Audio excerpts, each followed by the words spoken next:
There's a lake in the heart of Asia that holds 1/5 of all the world's liquid freshwater. It's more than all the 5 Great Lakes have together. Even if all the rivers on our planet suddenly change their direction and set on a mission to drain this lake, it would take them a whole year to finish the job. I'm talking about the deepest lake in the world, Lake Baikal. If you decide to go all the way down to its deepest point, prepare for a journey of almost 5,400 feet. The descent takes several hours, but the rift floor of the lake is way deeper, between 5 to 7 miles beneath the surface. It means it could be even further down than the Challenger Deep, which is the deepest known place on Earth. The amount of water it has would be enough for everyone on Earth to have something to drink for up to 50 years. This mighty giant of a lake replenishes its water completely every 383 years. Baikal has a great delivery crew of over 300 rivers and streams, bringing their waters right in. And only one river flows out of Baikal, the Angara, which is headed straight for the Arctic Ocean. Baikal isn't only the deepest, but also the oldest existing freshwater lake in the world. It formed at least 25 million years ago. It all began when the Earth's crust decided to play Tetris and created the lake and the surrounding mountains. At some point, Baikal must have been just a humble riverbed, but then tremors and fractures shook the Earth, and the distance between the shores got bigger. Water levels rose thanks to the melting glaciers. Then, several lakes formed and later merged into one. Baikal is one of around 20 lakes in the world that are older than 1 million years. And since it wasn't disturbed by glacial periods, it's a perfect research ground for scientists. Its deep-drilled core sediments can tell a lot about the climate of our planet in different periods. Since Baikal is in a rift basin with 2,000 seismic tremors per year, the lake is deepening and still growing in size. Its shores drift apart at around the same rate as South America and Africa are moving away from each other, so it has all the potential to become an ocean. Another thing Baikal has in common with the oceans is that it has water rich in oxygen, even at its lowest depths. This is one of the reasons why the fauna of the lake is so incredibly rich. It's home to over 2,500 various animals and 1,000 plant varieties. Around half of them are unique and only exist in this area, like the endemic algae, the Baikal omul fish, and the Baikal oilfish. There are also some bears, elk, and lynx living on its shores. They must appreciate the fact that the temperatures around the lake are always higher than the rest of Siberia, thanks to its huge water mass. Most Baikal dwellers prefer to stick to the bottom of the lake, but there's one brave guy you'll meet if you decide to visit. Meet the Baikal seal, also known as Nerpa. It's the only true freshwater seal in the world. Nerpa's eyes are so cute it nearly landed the part of Puss in Boots in Shrek. Nerpa in Boots sounds good to me. These huge eyes are there to help them follow their favorite pelagic fish underwater. There are other seal kinds that can handle freshwater or use it to breathe, but these cuties spend their entire lives in it. But wait, how did seals, which are supposed to be oceanic creatures, end up in a lake miles and miles away from the sea? About 400,000 years ago, during the Pleistocene era, these adventurous creatures traveled up the river and drainage systems that connected Lake Baikal to the Arctic Ocean. The ringed seal that still lives in the Arctic is believed to be the Baikal seal's closest ancestor. Today, Baikal seals are confined to their freshwater home because of the changes in waterways. And they seem to be pretty happy with their home as they can choose from a huge variety of food to eat. The seals mostly hang out in the north and central areas of the lake, but move south in the winter. The lake gets covered with ice, which they use as a chill-out zone, just like their oceanic cousins use rocks or the beach. Since at least 1969, Lake Baikal has had some mysterious ice rings pop up randomly here and there. At some point, they got so big that the astronauts even spotted them from space. The rings usually appear in late April, but can be there in January or May. Scientists couldn't crack the code on how these rings form for a while. They had all sorts of theories, and the most popular involved methane gas bubbles from the lake's depths. But then, scientists noticed that some of the rings were in shallower waters, where gas emissions don't happen. So, an international team of scientists decided to solve the mystery. They traveled to Lake Baikal, drilled holes in the ice, and dropped sensors into the water. In 2016, when they started the research, they heard that 2 vans had gotten stuck in the mysterious ice rings. Once they had analyzed the data from the sensors, it turned out that the secret behind the rings was warm eddies flowing clockwise under its ice cover. The currents were less intense in the center of the eddies, so the ice above them was thicker at the edges. The waters of the lake are so clear that you can see some extremely deep parts up to over 130 feet down. This is thanks to the surrounding mountains that send off melting ice right in. Plankton that live in the lake also helps clean the floating debris. When this crystal clear water freezes, it forms an unusually thick and see-through layer of ice. The wind likes to play sculptor on Baikal and creates one-of-a-kind pieces of art here. It picks up water, which, of course, freezes into the most unusual designs. Frozen bubbles and icicles you've never seen before. The location and geography of the lakes and the cycles of melting and refreezing create the perfect conditions for this ice workshop. And you can even see rocks that seem to be floating. The bottom of the rock freezes to the surface of the ice. Then, the strong winds wear away the surroundings, leaving a perfect pedestal for the rock. If you think the floating rocks look eerie, how about Baikal's version of the Loch Ness Monster? The local Buryat people have a legend about the water dragon master that lives in the lake. A dragon is believed to be the most powerful creature living on Earth in Asian mythology. They believe there are 4 dragons living in the 4 seas, each responsible for one of the cardinal directions. Baikal is the North Sea in this story. The image of this dragon is supposedly etched in ancient petroglyphs on the cliffs of Baikal. There's also a hefty stone slab that looks like a monument dated back to somewhere between the 3rd and the 9th century BCE, depicting a mysterious water monster. Imagine the stories this stone could tell, echoing the whispers of a bygone era and leaving us to unravel the enigma of the Baikal cliffs. The legend says that a local warrior was chasing the dragon. He finally reached the largest Baikal island of Alkan. He was ready to face and defeat the dragon, but the beast turned into a beautiful girl, and they got married. That's one unusual twist to a classic defeat the dragon and take the girl story.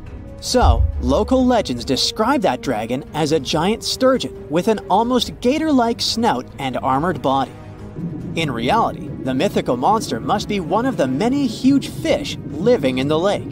They can afford to grow to several feet in length thanks to the high levels of oxygen in the water.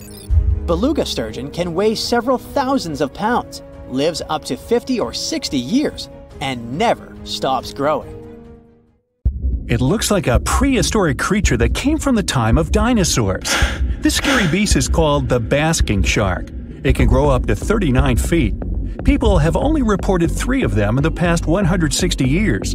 The last sighting was in 2015, and before that, about 80 years ago. These sharks sometimes rise to the surface to filter out small animals, such as shrimps and other small crustaceans, when they want to have a nice, tasty seafood dinner. But when there isn't enough grub at the surface, they go down to the depths of almost 3,300 feet, where they tend to stay for months, which is something researchers discovered using satellite tags. Tag, you're it! Now, basking sharks like to spend their time in more temperate waters, but they can migrate long distances. They live across the globe, but in warm tropical or subtropical areas, they won't go near the surface because they're not fans of high temperatures. The lion's mane jellyfish is not that rare, but it's fascinating how large it is. It's the biggest among jellyfish species and the longest animal. Its total length can reach 120 feet, That's approximately 23 feet more than the longest blue whale scientists know about. The jellyfish has around 70 to 150 tentacles, and they all contain huge amounts of neurotoxins that can seriously harm you if you come in contact with the animal. But people don't usually come across this type of jellyfish because it rarely lives near the coast, preferring the open ocean. Generally, you can find the lion's mane jellyfish no deeper than 65 feet below the surface, where it dines on small fishes, zooplankton, and some other types of jellyfish. It uses its tentacles to catch its value meal. Hey, you want fries with that? The giant phantom jelly comes out of the darkness and depths of the ocean's midnight zone. Its sun hat-shaped bell reaches over 3 feet across.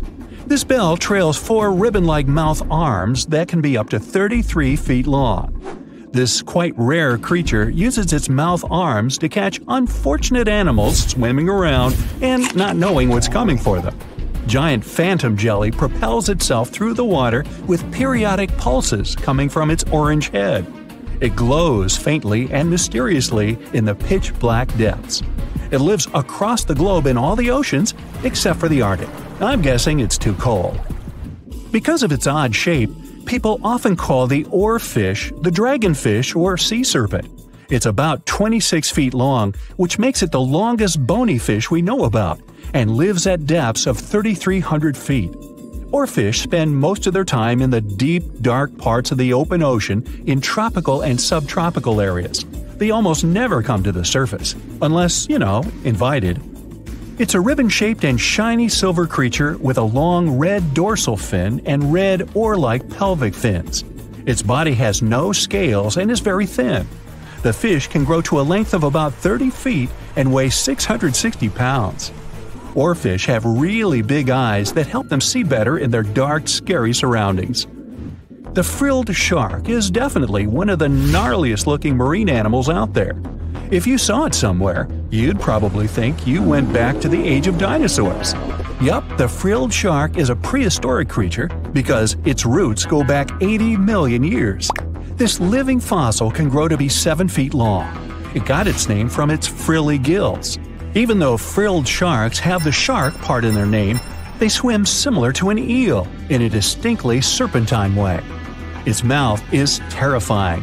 Similar to the maw of the great white shark, it has 300 trident-shaped teeth lined in 25 rows. Hey, come a little closer, huh?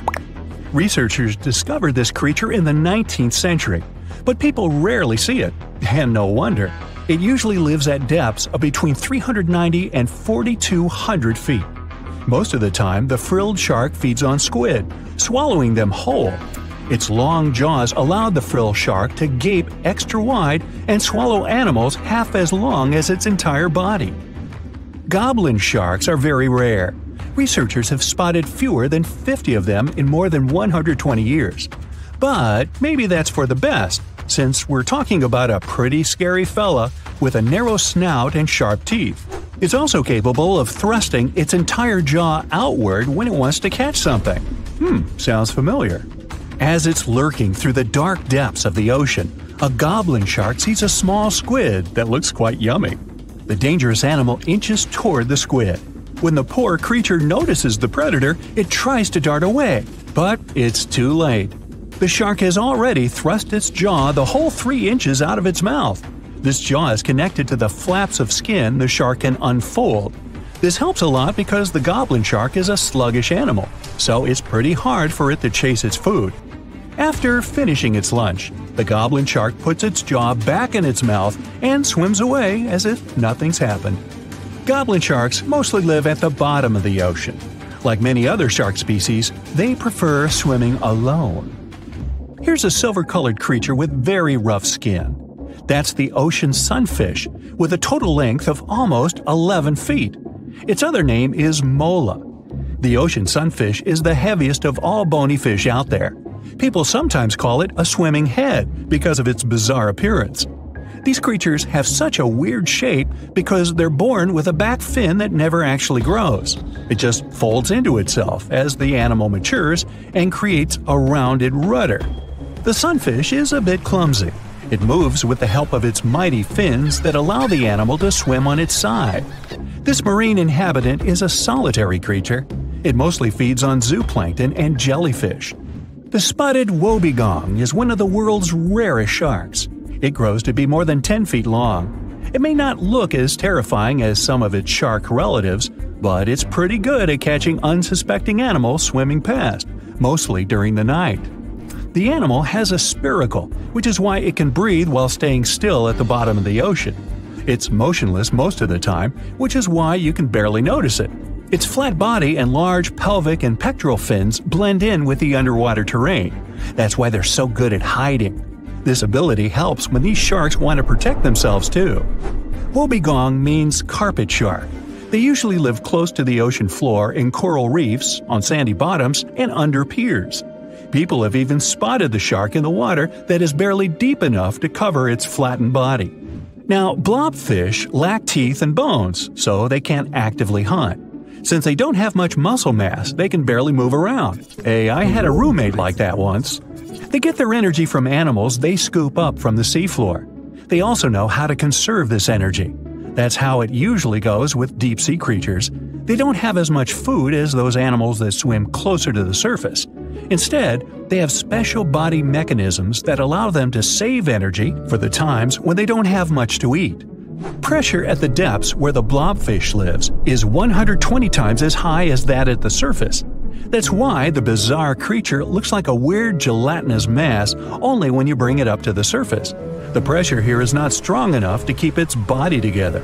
Hey, breaking up is hard to do. The white margin stargazer could compete with the blobfish for the title of the ugliest animal in the sea, don't you think? Now, this animal has eyes on the top of its head, together with an upward-facing mouth which the creature uses to hide itself in the sand. That's where it spends most of its time, with only its eyes protruding from the sand. It chills this way until some small animal passes by. It can lunge at its target incredibly quickly, literally within milliseconds. This creates a vacuum in the water that pulls in a crab, fish, or some other small, unfortunate animal. Another tactic involves venom. This fish has a venomous spine in its shoulder blade that helps with catching other animals and defending itself against enemies. Even though it's not related to the electric eel, the white margin stargazer can generate an electric shock as powerful as 50 volts. Ow! Most of the ocean is still shrouded in mystery, whether we're talking about dark corners or creatures that are hiding in the depths. But sometimes, it gives us a peek into scary things it hides in its cold, dark depths. Like when you hear on the news that there are some deep-sea creatures washed ashore after a powerful storm once again. Some just look weird, while others are real monsters that live at depths of more than 3,300 feet. The coldest and deepest parts of the ocean have created one specific phenomenon called gigantism. So, sea spiders, squids, worms, and many other animals, mostly invertebrates, or creatures without backbones, they're all way bigger and scarier than the versions we see in the more shallow areas. In the Pacific depths, you can see a sea sponge as large as a minivan. Or what about the colossal squid that lives in subantarctic waters and is nearly 14 times longer than the arrow squid, a type that mostly lives in New Zealand? Researchers found many of these underwater monsters in the abyssal zone of the ocean. Back in 2021, the researchers showed images of the giant phantom jelly. It was at a depth of 3,200 feet. Its tentacles were 33 feet long. Wow, I wouldn't like to face that one on the beach. It probably eats only small fish and plankton, but it can swim to depths of more than 21,900 feet. And down there, this giant jelly doesn't have enough food. How does it survive then? Scientists haven't figured it out yet. And there are even more questions related to the giant squid, the biggest one ever found. This monster is 43 feet long, with a weight of nearly a ton. Imagine if those tentacles would grab your car, or something like that. They would smash it like it was a toy. There's no light in the abyssal zone. Sun rays just can't penetrate that deep. So there's no algae or underwater plants there. Local animals mostly eat snow.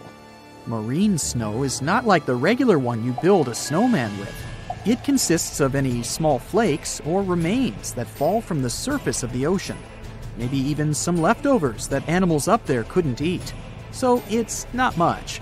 But apparently, it's enough for very large creatures that hide deep down there, like giant squids. Squids that generally live at such depths don't bother going after their prey. They just wait until the poor animal swims right up to their long tentacles and falls into a trap. It may not be the best method ever, because not many animals will even swim into these dark, cold parts. But it's the method that saves energy. A giant squid eats only 1 ounce of fish daily, which is approximately 45 calories. That's nearly 50 times fewer calories than an average person should eat per day. So when a squid gets 1 fish, it saves it for a couple of days. I hope giant squids won't get the idea to go to the surface and look for food when there's not enough of it in the abyssal zone. And I hope even more that giant Greenland sharks won't get that same idea. You can find them at depths of up to 7,200 feet. They're twice as slow as we usually walk. They swim at a speed of 1.12 feet per second. Their slowness is part of the energy-saving mechanism that creatures down there need to survive. But they can speed up in the form of short bursts when they need to catch prey. But they kinda change their diet from predator to scavenger, considering their environment. There will be more leftovers falling from the surface than animals to go after.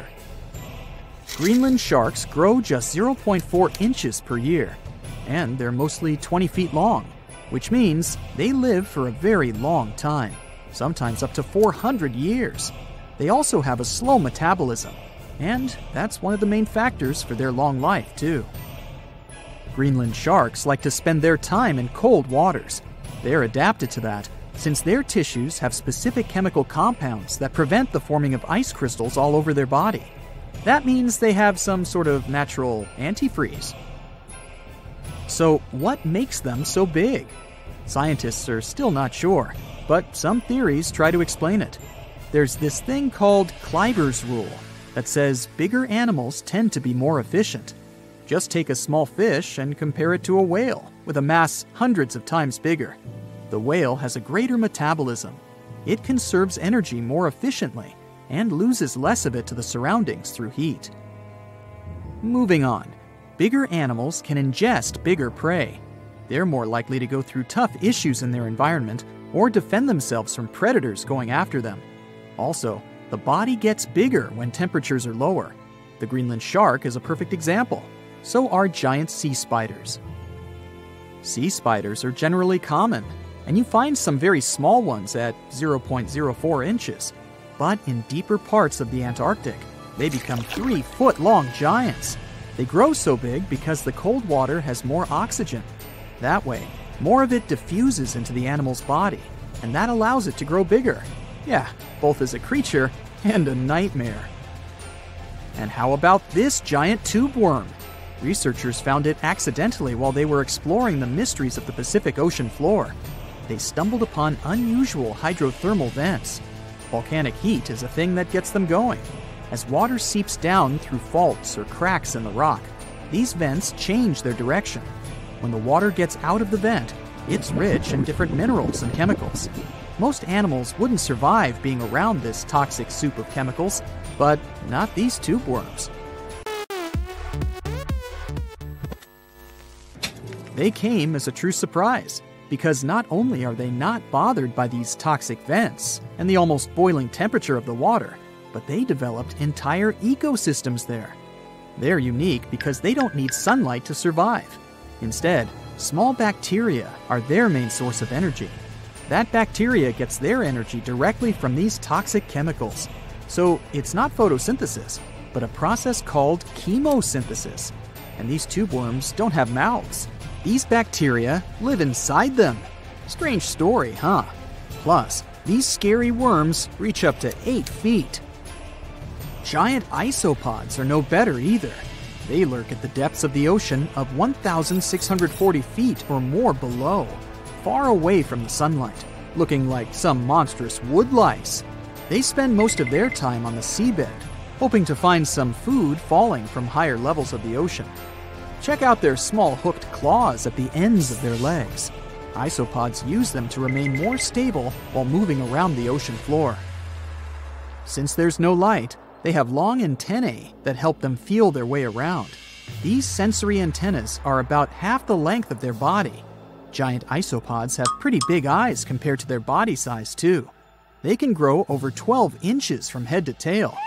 And these fellas are really patient. Remember how we said animals down there rarely get food? Sometimes they need to wait for years to get a proper meal.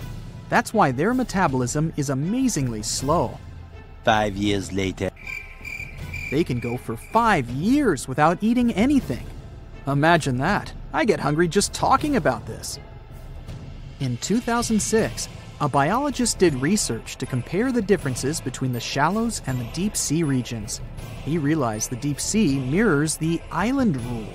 First, isolated parts of land develop biodiversity you won't find anywhere else.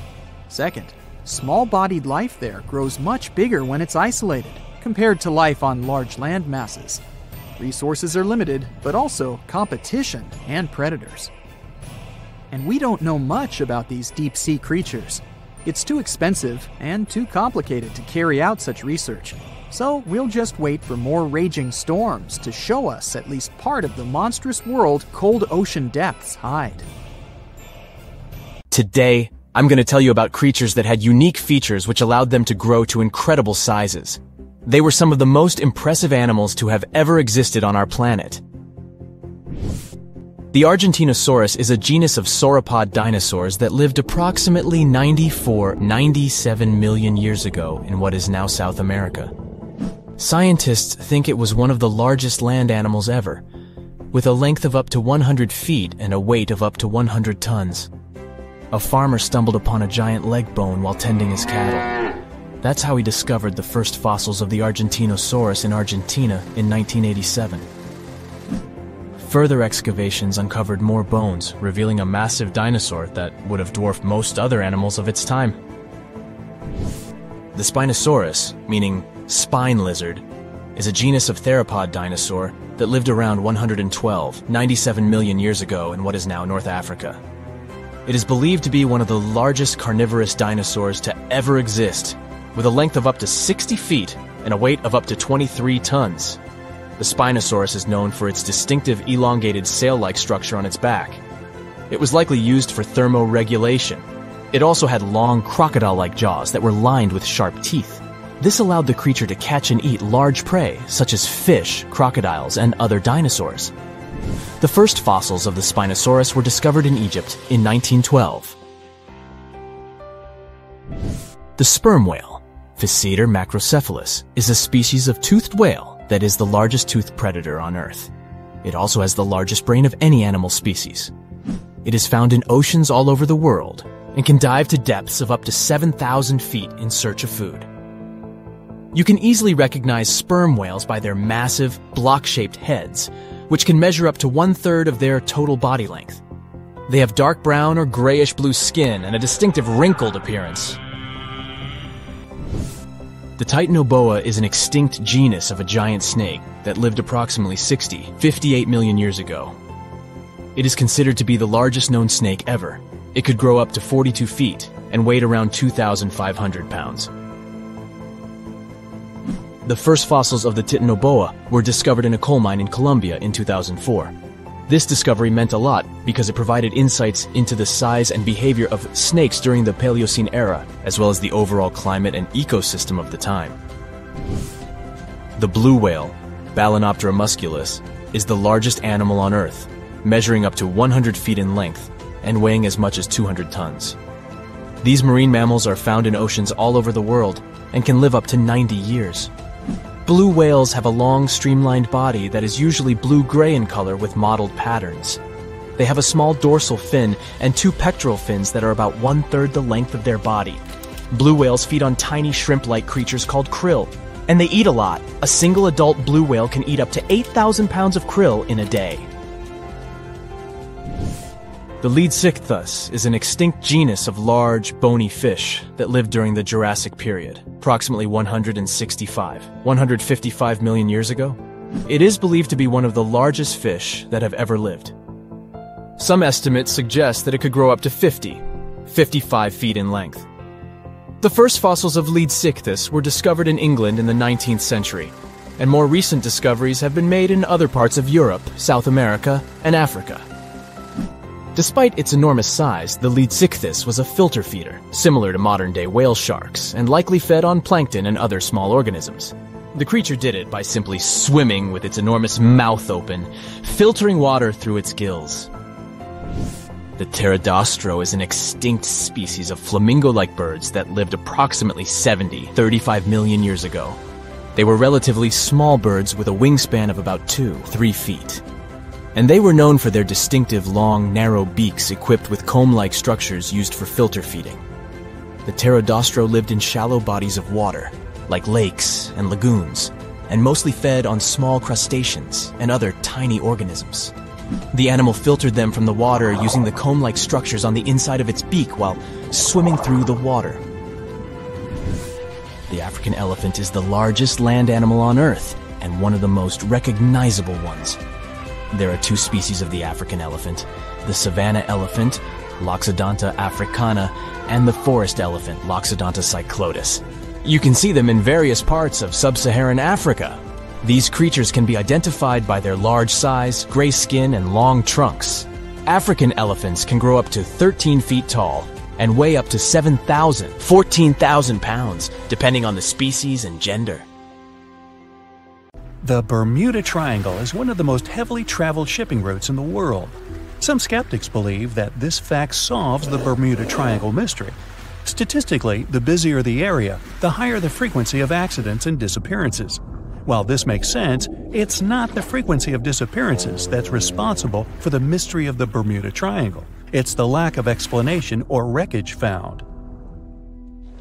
On his very first voyage to the New World in 1492, Christopher Columbus sailed through the Bermuda Triangle. Columbus reported that one night, when he was on the deck of the ship, he noticed a giant light appear in the distance, unlike anything he'd ever seen before. Columbus looked at his compass for direction, and it gave off erratic readings. You might have noticed that the Bermuda Triangle doesn't appear on any world map. This is because official institutions refuse to acknowledge that the area actually exists. No one exactly knows how many ships and planes have disappeared in the Bermuda Triangle. The rough estimate is 50 ships and 20 planes. Most of the time, the disappearances had no explanation and no wreckage has ever been left behind. When the TBF Avenger planes went missing, a massive search operation was conducted. Boats and planes searched the Bermuda Triangle for any signs of the aircraft. One of the boats searching was a PBM-5 Mariner airboat. The airboat took flight at 7:27 p.m. and called in a routine radio message 3 minutes later. Then, it was never heard from again. No trace was ever found of the rescue airboat or the 5 Avenger aircraft. A huge investigation was launched into the disappearance of all these vehicles, but nothing was ever discovered. The Bermuda Triangle is home to some pretty intense and unexpected weather. Storms build up quickly and unexpectedly, then disappear soon after. If you blink, you might miss it. This could explain why few distress signals are issued. Pilots and sailors never saw the weather coming. A popular theory suggests that rogue waves are responsible for the many disappearances. Rogue waves are called extreme storm waves by scientists. They occur when different weather patterns take place at the same time and cause large, unexpected waves that reach up to 100 feet tall. Witnesses say that the waves look like giant walls of water. These waves could explain why ships go down fast and without leaving any trace. Just off the coast of Japan, you'll find the Bermuda Triangle of the Pacific Ocean. They call it the Devil's Triangle. Between 1950 and 1954, 9 ships disappeared in this area without leaving a trace. The ship Kaio Maroon 5 was sent to investigate these unexplained disappearances when it also vanished. After this incident, the Japanese authorities labeled the area as a danger zone, and sailors were encouraged to avoid it. Some people blame all disasters on the extraterrestrial paranormal activity. Others suppose it's all about raging natural phenomena. Some scientists believe the cause of anomalies is the environmental changes. Also, there's a really high concentration of methane hydrates on the bottom of the ocean in the Pacific Bermuda area. This gas tends to set off, and when it happens, bubbles start forming on the surface of the water. These gas eruptions can interrupt the ability to float and can easily sink a ship. Because of this chemical reaction, there won't be even a trace left.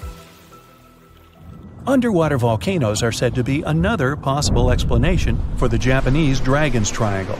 In fact, they can take down even small islands. Luckily, nobody lives there. It's a pretty common thing in this area that some of them disappear underwater and others appear out of the blue because of seismic activity. You'll never find the Dragon's Triangle on any official map of the world, so nobody's quite sure about how large it is in reality. In July 2015, 2 teenagers disappeared after setting sail off the coast of Florida. There's some mystery about what the 2 teens were really getting up to. They told their parents that they were just going to fish, but they told their friends that they were crossing to the Bahamas. Shortly after they left, a line of thunderstorms moved towards the area, and the boys were never heard from again. A massive search was conducted, but sadly, nothing was found. 1 year later, the pair's boat was found off the coast of Bermuda with a broken iPhone and some personal effects left inside.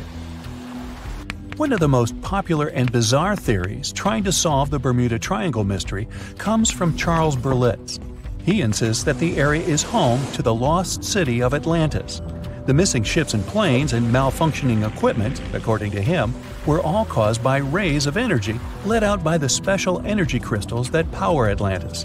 While this sounds silly, Berlitz's theory was convincing enough that over 20 million people bought his book worldwide.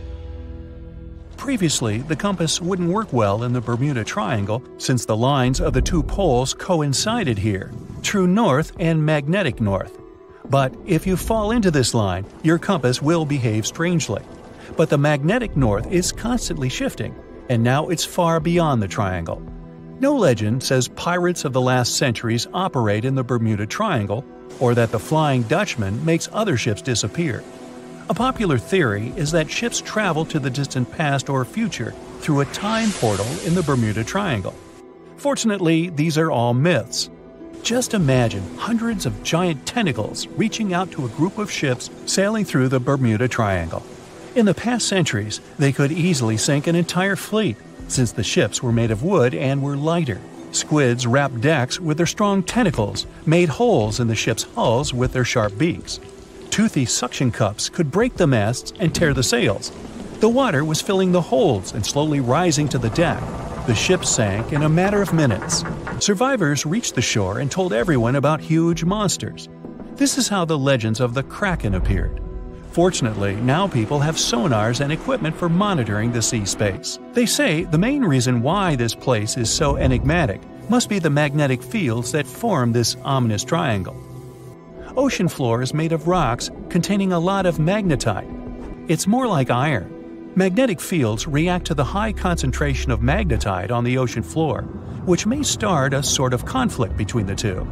It can often lead to various weather anomalies and, as a result, navigation issues. And naturally, any changes in the ocean floor or the Earth's magnetic fields influence the Bermuda Triangle a lot. Magnetic fields tend to shift their position, so do tectonic plates and even the continents, even though we never notice it.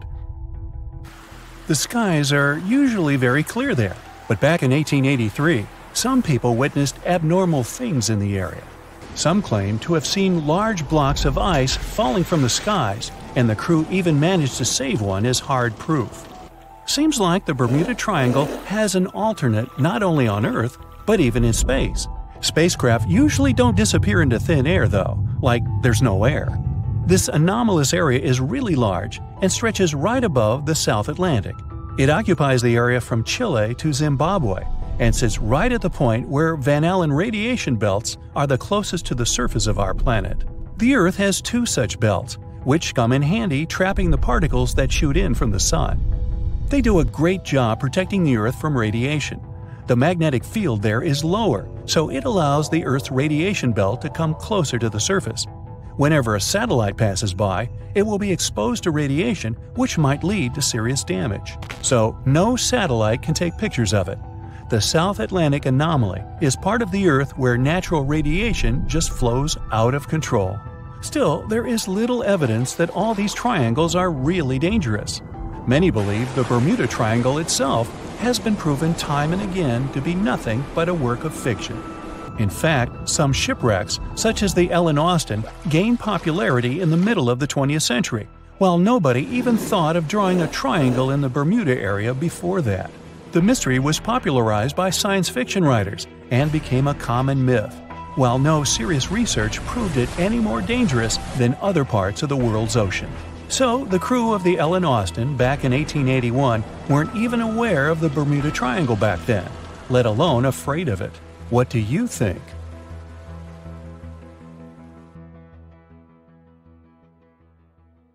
Hello, Brightsiders! Do you know where the deepest place in the world is? I think it's in the Pacific Ocean, near the Philippines and Papua New Guinea. It's the famous Mariana Trench. So let's take a tape measure, a very long one, and attach its end to the boat on the surface. Now we hold our breath and jump in the water. Fish and marine animals swim by. We descend lower to the depths and into total darkness. And after several hours, we reach Challenger Deep. The tape measure shows a depth of 36,200 feet. The famous Mariana Trench is not the deepest place on Earth, as everybody thought. The Kola super deep borehole located in Murmansk region in Russia beats it by a wide margin. And scientists have discovered something unusual and sinister there. When geologists were drilling the hole, they could reach the depth of 9 miles. And then they encountered voids. Scientists on the surface were surprised and scratched their heads and then decided to lower a microphone and dozens of other sensors in these voids. The temperature down below turned out to be 2,000 degrees Fahrenheit, and the microphone recorded something that sounded like human groans and screams. Many people thought the scientists had been able to drill into the underworld. The shocked people up above had already begun to panic, but suddenly an unknown creature jumped out of the drill pipe. It looked like a black goat that walked on its hind legs. Its body was shrouded in black flames. The creature got out of those deep hollows and ran off into an unknown direction. Okay, wait. These are just myths that one newspaper published on the 1st of April. It's International Joke Day, by the way, but many people believed it. It made many believe the scientists working at the borehole had opened a portal to the nether, and that now horrible, outworldly creatures were free from their imprisonment. But like with any myth, there's some truth to it. The deeper the scientists drilled, the higher the temperature got. At 3 miles deep, it was 160 degrees. At 4.5 miles, it was 250. And at the maximum depth of 7.5 miles, the sensors recorded a temperature of 413 degrees. One day, scientists heard a loud explosion underground. They stopped working and everyone tried to find out what caused such a loud pop. But there was seemingly nothing there. After a while, they continued drilling deeper, and at the same depth, no accidents happened. The drilling began in May 1970. They passed the first 4.5 miles quite easily, and it was primarily hard granite rock. It was like drilling through a hard wall. But then their drill went into softer layers, and the shaft of the hole began to crumble. It was like drilling in wet sand. Every time the workers took the drill out, there was a risk that the hole would collapse under its own weight. As that eventually happened, the scientists picked a new direction to drill, and you know what's interesting? In the end, the map of the entire well looked not like a straight beam from top to bottom, but like a tree trunk which had diverged into many different routes. 9 years later, scientists reached the depth of 31,400 feet and broke the world record for the deepest borehole. By 1983, they made it another 8,000 feet deeper. After a brief pause in the work, there was an accident. A part of the drill broke away from the main body and remained in the borehole.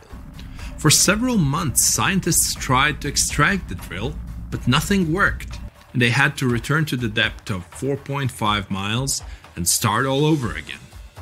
The drill was divided into sections, and one such unit could only last about 4 hours before it had to be replaced. In terms of depth, that was only about 32 feet of drilling. Then the drill was lifted to the surface, replaced, and lowered back down. On average, the drilling speed was about 200 feet per month.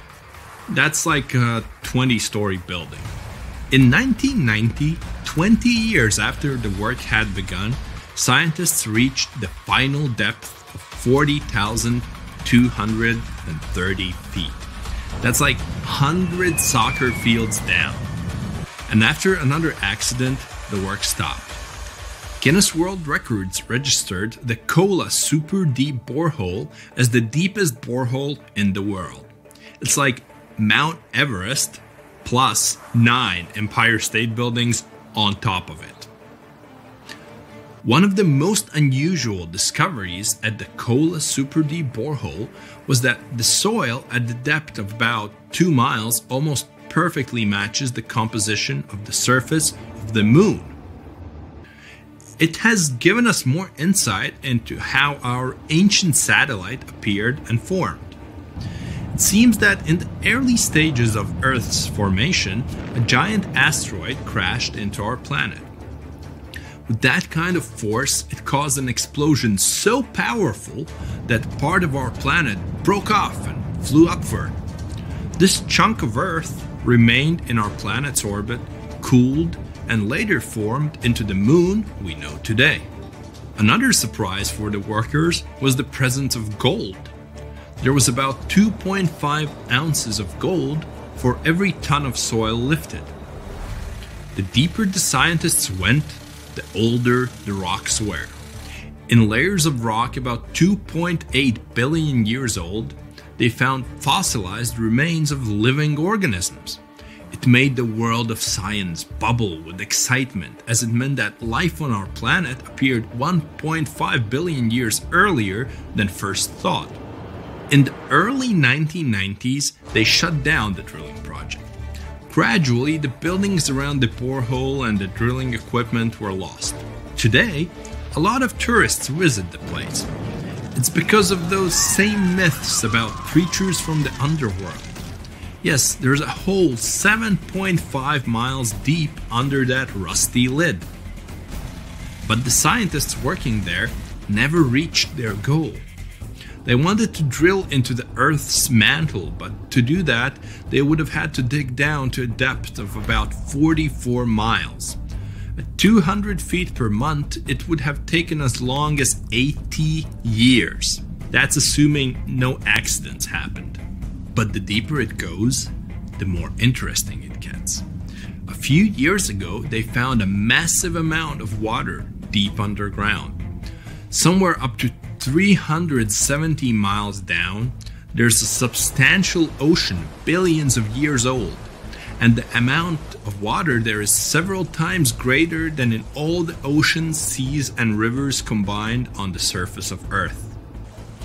The water there is at a scorching 2,800 degrees Fahrenheit, but because it's under a tremendous pressure, it doesn't evaporate.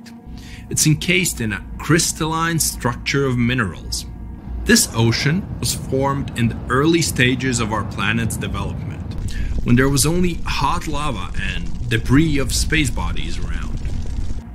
But the most exciting thing you can find by drilling is living organisms. They've been there in isolation for billions of years, and they can give us clues as to how life came into being in the first place. Scientists in Antarctica have created a similar borehole.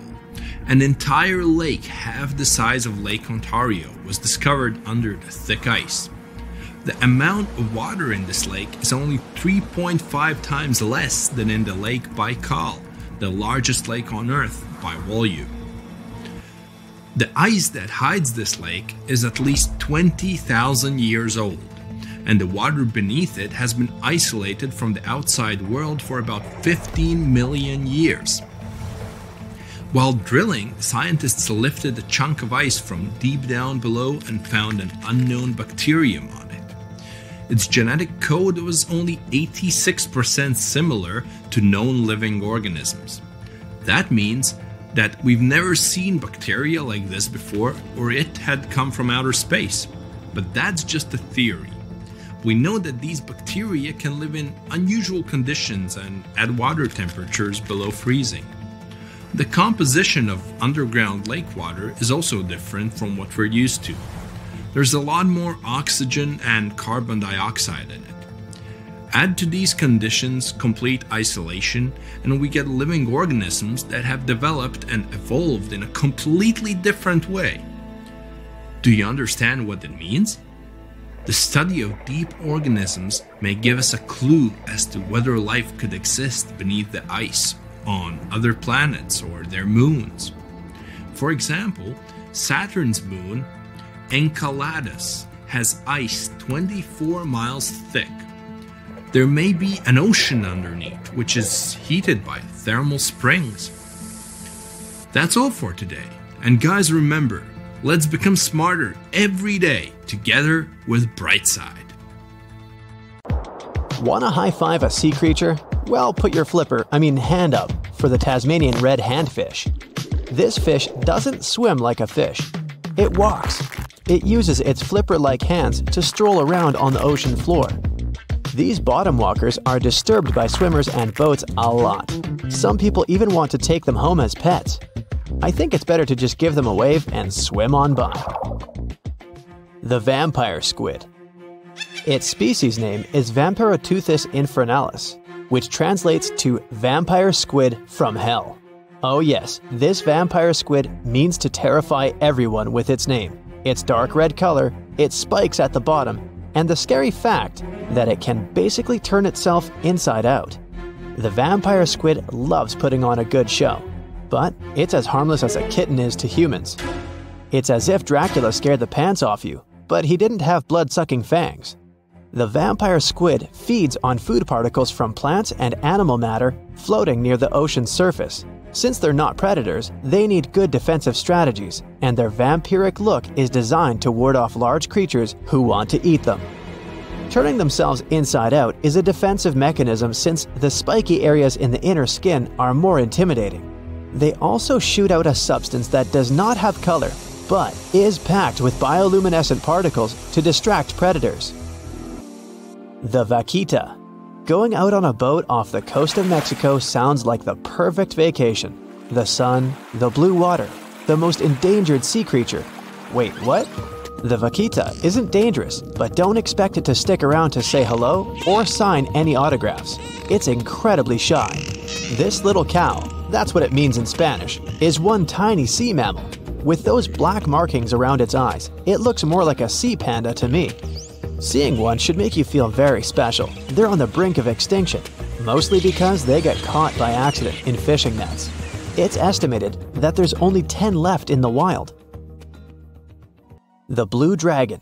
This little creature looks like something out of a kid's fantasy movie. It's called the blue glaucus, casually referred to as the blue dragon or blue angel. It can be found in many places, the Atlantic, Pacific, and Indian Oceans. It's kind of a mollusk and it only grows to be about an inch long. What you think is the back is actually the mollusk's bright underbelly. It regularly floats on its back so that its blue colors help it camouflage with the water's waves. The blue dragon isn't just pretty, it's also smart.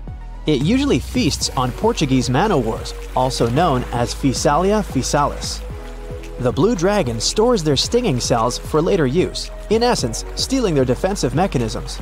When the blue dragon is threatened, it releases those stinging cells it stored, directing them at an enemy to sting them with more power than the Portuguese man-o-war would have been capable of. As they can store a huge amount of stinging cells, they can be a threat to humans. So, if you find one, don't pick it up. It's best to admire it from a distance. The barrel-eye fish. If you ever wanted to have Superman's X-ray vision, looking at the barrel-eye fish will make you feel like you gained that superpower at some point in your life without even realizing it. The barrel eye has a transparent head, so you can see how their eyes and brain look inside. This magnificent creature lives in the deep sea. This is the lowest level of the ocean, where strange creatures roam in near-freezing temperatures and constant darkness. They're exposed to water's pressure that's almost 1,000 times that of the surface. If the idea of the deep sea sends a shiver down your spine, stay tuned to learn about another of its creatures later on. The barrel-eye fish can be found in the Atlantic, Pacific, and Indian Oceans. You might be wondering, why oh why would a fish have a see-through head? And that would be a fair question. Since the species was discovered in 1939, it was believed that the fish's eyes were set to see straight ahead and couldn't move. So it was assumed that they had tunnel vision. Scientists Bruce Robinson and Kim Reisenbichler from the Monterey Bay Aquarium Research Institute recently discovered that the fish can move its eyes vertically to see through the top of its translucent head, thus noticing if there are predators or prey nearby. The transparent head also allows more light to enter so they can detect prey better. It's believed that the barrel-eye fish eats jellyfish and small fish species. If you dive in the ocean at night, you might be lucky enough to see how orange ball corallomorph blooms in the dark. But make sure to be quick because as soon as you turn on your flashlight to take a good look, it will retract its tubes back into itself. The megalodon. The whale shark isn't the biggest shark known to humans. If the entire shark species were a kingdom, the prehistoric megalodon would be the ruler of the sea. Megalodon roamed the ocean a long time ago. About 15.9 to 2.6 million years back between the early Miocene and late Pliocene eras. While they've long been extinct, people are still amazed to learn about these gigantic sea beasts. Megalodon could reach anywhere between 45 feet to 60 feet in length with jaws more than 6 feet wide. A fossil of a tooth that once belonged to a megalodon measured at 7 inches. Needless to say, I'm pretty stoked that these guys have long been extinct. But there's still some adventurers out there hoping to meet this monster one day. The Dumbo octopus. This adorable creature, or creepy creature, or however you want to see it, is officially called Grimpoteuthis. More casually, it's referred to as the Dumbo octopus, named after the Disney character. Though Dumbo, the elephant, not the octopus, was teased for his big ears, it's highly unlikely that this adorable octopus gets teased by its water neighbors. They are the deepest living octopuses, living in the deep sea, and you know how scary that place is. They're only about 8 inches tall and spend their days hovering just above the seafloor eating snails, worms, and other food they find in the current or near ocean vents. There are nearly 17 species of Dumbo octopus, and they all have differences in height, color, and body parts. If you can't get enough strange animals, you'll be glad to learn that the deep sea has barely been explored by humans. So keep an eye out. There are bound to be more fascinating animals discovered in the deep in the future. The sea angel. These creatures might look and sound pretty cute, but their diet is far from sunshine and lollipops. Their favorite food are sea butterflies. They lay mucus traps for them and wait in ambush. The squat anemone shrimp. This shrimp is tiny, only 0.5 inches. It's also known as a dancer shrimp because of its peculiar behavior. When agitated, it raises its bottom above its head and does a little dance. Divers also say it readily jumps on their hands and cleans them. The coconut crab. This guy may look pretty creepy, especially when the sun goes down. Mature coconut crabs are around 3 feet in length. Their preferred foods are coconuts, but they can also hunt down lizards and even large birds. The slender snipe eel. Slender snipe eel is a slim and long creature that's still a mystery for marine scientists. It's 4 feet long and it has at least 750 bones in its spine, which is much more than any other animal in the world. The sea pen. Sea pen is 7 feet long and it has a lot of varieties, but most of them look indeed like a pen or a quill. The similarity is even more striking when the animal has a water-filled bulb that anchors it to the floor. The Persian carpet flatworm. This creature looks indeed like a carpet, despite being very small by comparison. It's only 4 inches long, able to become both male and female. It doesn't really mate with other flatworms. Rather, it fights them for the right to bear posterity. The flamingo-tongued sea snails. Tourists love these extraordinary snails for their pretty colors, thinking it's a shell, but in fact, the shell is quite dull and hidden underneath colorful soft tissues. They eat softer, toxic parts of corals and store their toxins to protect themselves. If you could dive right into the mysterious darkness of the ocean depths, who knows what you'd come upon? Legends that are hundreds of years old mention some giant sea monsters hiding deep down below the ocean waves, like the Kraken, the Loch Ness Monster, the Hydra, Leviathan, and so many more.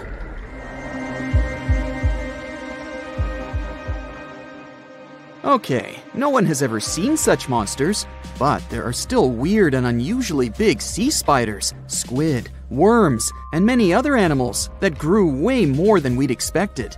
Take a look at the colossal squid from sub-Antarctic waters.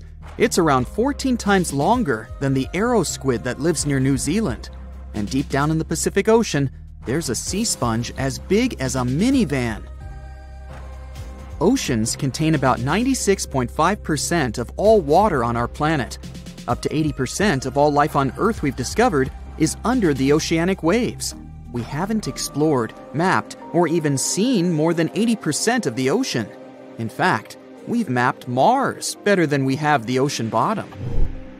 The pressure down there is insane, and it would make you feel like you're holding up almost 50 jumbo jets. And temperatures at such depths are extremely low. Conditions deep below the oceanic surface are harsh, so creatures that live there need to adjust. That's why many of them grew very, very big to survive. Creatures that live in cold, dark depths are so big because of a phenomenon called deep sea gigantism. The deeper you go below the oceanic surface, the less sunlight there is. That's why the temperatures drastically fall. The result of this is increased cell size and longer life of creatures. Also, these creatures don't have as much oxygen as the marine animals that live in shallower parts, and their food sources are minimal. Much of the food they get comes from shallower waters, and only a little bit trickles down to the deeper parts. And when there's not enough food, being large is an advantage. Larger creatures can move farther and faster to find something to eat. Their metabolism works slower. They don't digest the food that fast, so they can store food and conserve energy for hard times when they can't find anything to eat. They don't need to regulate their body temperature either, which also helps them save some energy, which they can then transfer to other body processes. They mature more slowly and later than those living in shallow waters. The majority of fish species that dwell in deep waters live 30 years or even more. Orange ruffy fish, on the other hand, live up to 150 years. This fella grows 24 feet in length and weighs up to 1.5 tons. But it grows to be so big for centuries. They start looking for partners when they're 150 years old. And they can also live this long because there are not so many predators at such depths. Also, there are no humans or other things that can disturb them or endanger their existence. At such depths, the environment is pretty stable, so many animals there are like living fossils, because they probably haven't changed in millions of years. The first 650 feet of the ocean's depth are considered to be the open ocean. The majority of the marine life we've discovered lives there, since that's the area the sun can still reach. And then, as you continue going deeper, you reach the twilight zone. It seems like nothing lives there. But at about 820 feet, you see a small oasis of ancient life blooming. For example, there are sea lilies, animals that have been living at such depths unchanged for millions of years. Coelacanths, another living fossil, have been living in the ocean for more than 360 million years. Hagfish haven't changed in a very long time either. For over 300 million years, this creature lives at depths of 5,500 feet.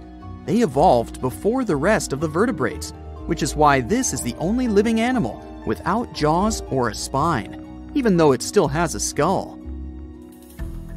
Deep-sea creatures can't survive in shallow waters. They've evolved to live in depths under bigger hydrostatic pressure. Humans and other organisms that have internal spaces filled with gas would end up crushed if we could go to such depths. That's why deep-sea divers always need to wear special dive suits designed for surroundings with higher pressure, even though they're not going that deep to the areas where these giants live.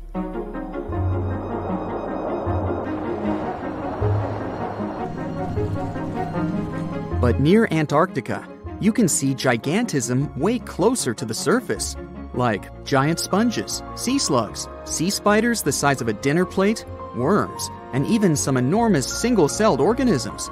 They all tend to chill in shallower waters. Scientists are not sure why exactly, but they think it could have something to do with oxygen. Giant species use just a little oxygen, and the waters around Antarctica are pretty rich in it, which means there's hardly any limit to these animals growing bigger and bigger. Back to deep-sea creatures.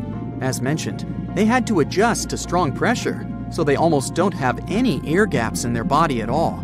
They're mostly water-based, and since water is incompressible, which means it's not something you can compress, it helps them stay unaffected at such high pressure. But because of all that, if they were to go up towards the surface, they'd probably swell up, maybe even explode. Just look at the blobfish, the one that takes the title of the ugliest animal in the world. It looks normal deep down below the surface, where its natural habitat is. But when it gets up to the surface, where the pressure is 120 times lower, it changes its shape. The blobfish doesn't have a skeleton or muscles, so without high deep-sea pressure, it ends up being all floppy and saggy. The dark oceanic depths are not just scary to watch, but to listen to as well. In 1997, scientists were trying to find underwater volcanoes located off the South American coast. During their travels, they recorded one of the loudest noises ever registered. It was pretty weird, too. It was so loud, even sensors from more than 3,000 miles away managed to pick it up. They later called it the bloop. It took them 15 years to conclude the sound came from an ice quake. That's when seismic activity breaks frozen ground. Water at the bottom of the ocean is not always extremely cold. There are hydrothermal vents on the seafloor, and the water that comes out of them can be up to 750 degrees Fahrenheit. Powerful pressure, yep, the same one that would crush you, is something that doesn't allow the water to boil. There are hundreds of animal species that live near deep-sea hydrothermal vents. Some of them, such as tube worms, are not like anything we have seen before. These worms absorb chemicals from vent fluids. That's how they feed bacteria that live in them. And in return, those bacteria give them the carbon the tube worms need to survive. 2/3 of all of the coral species scientists discovered live in dark, deep, and extremely cold parts of the ocean. Some even live in parts that are 3 miles deep.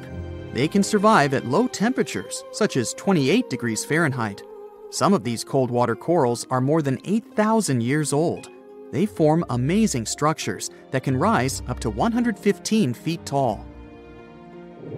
The deep is not just a mysterious world of unusual creatures.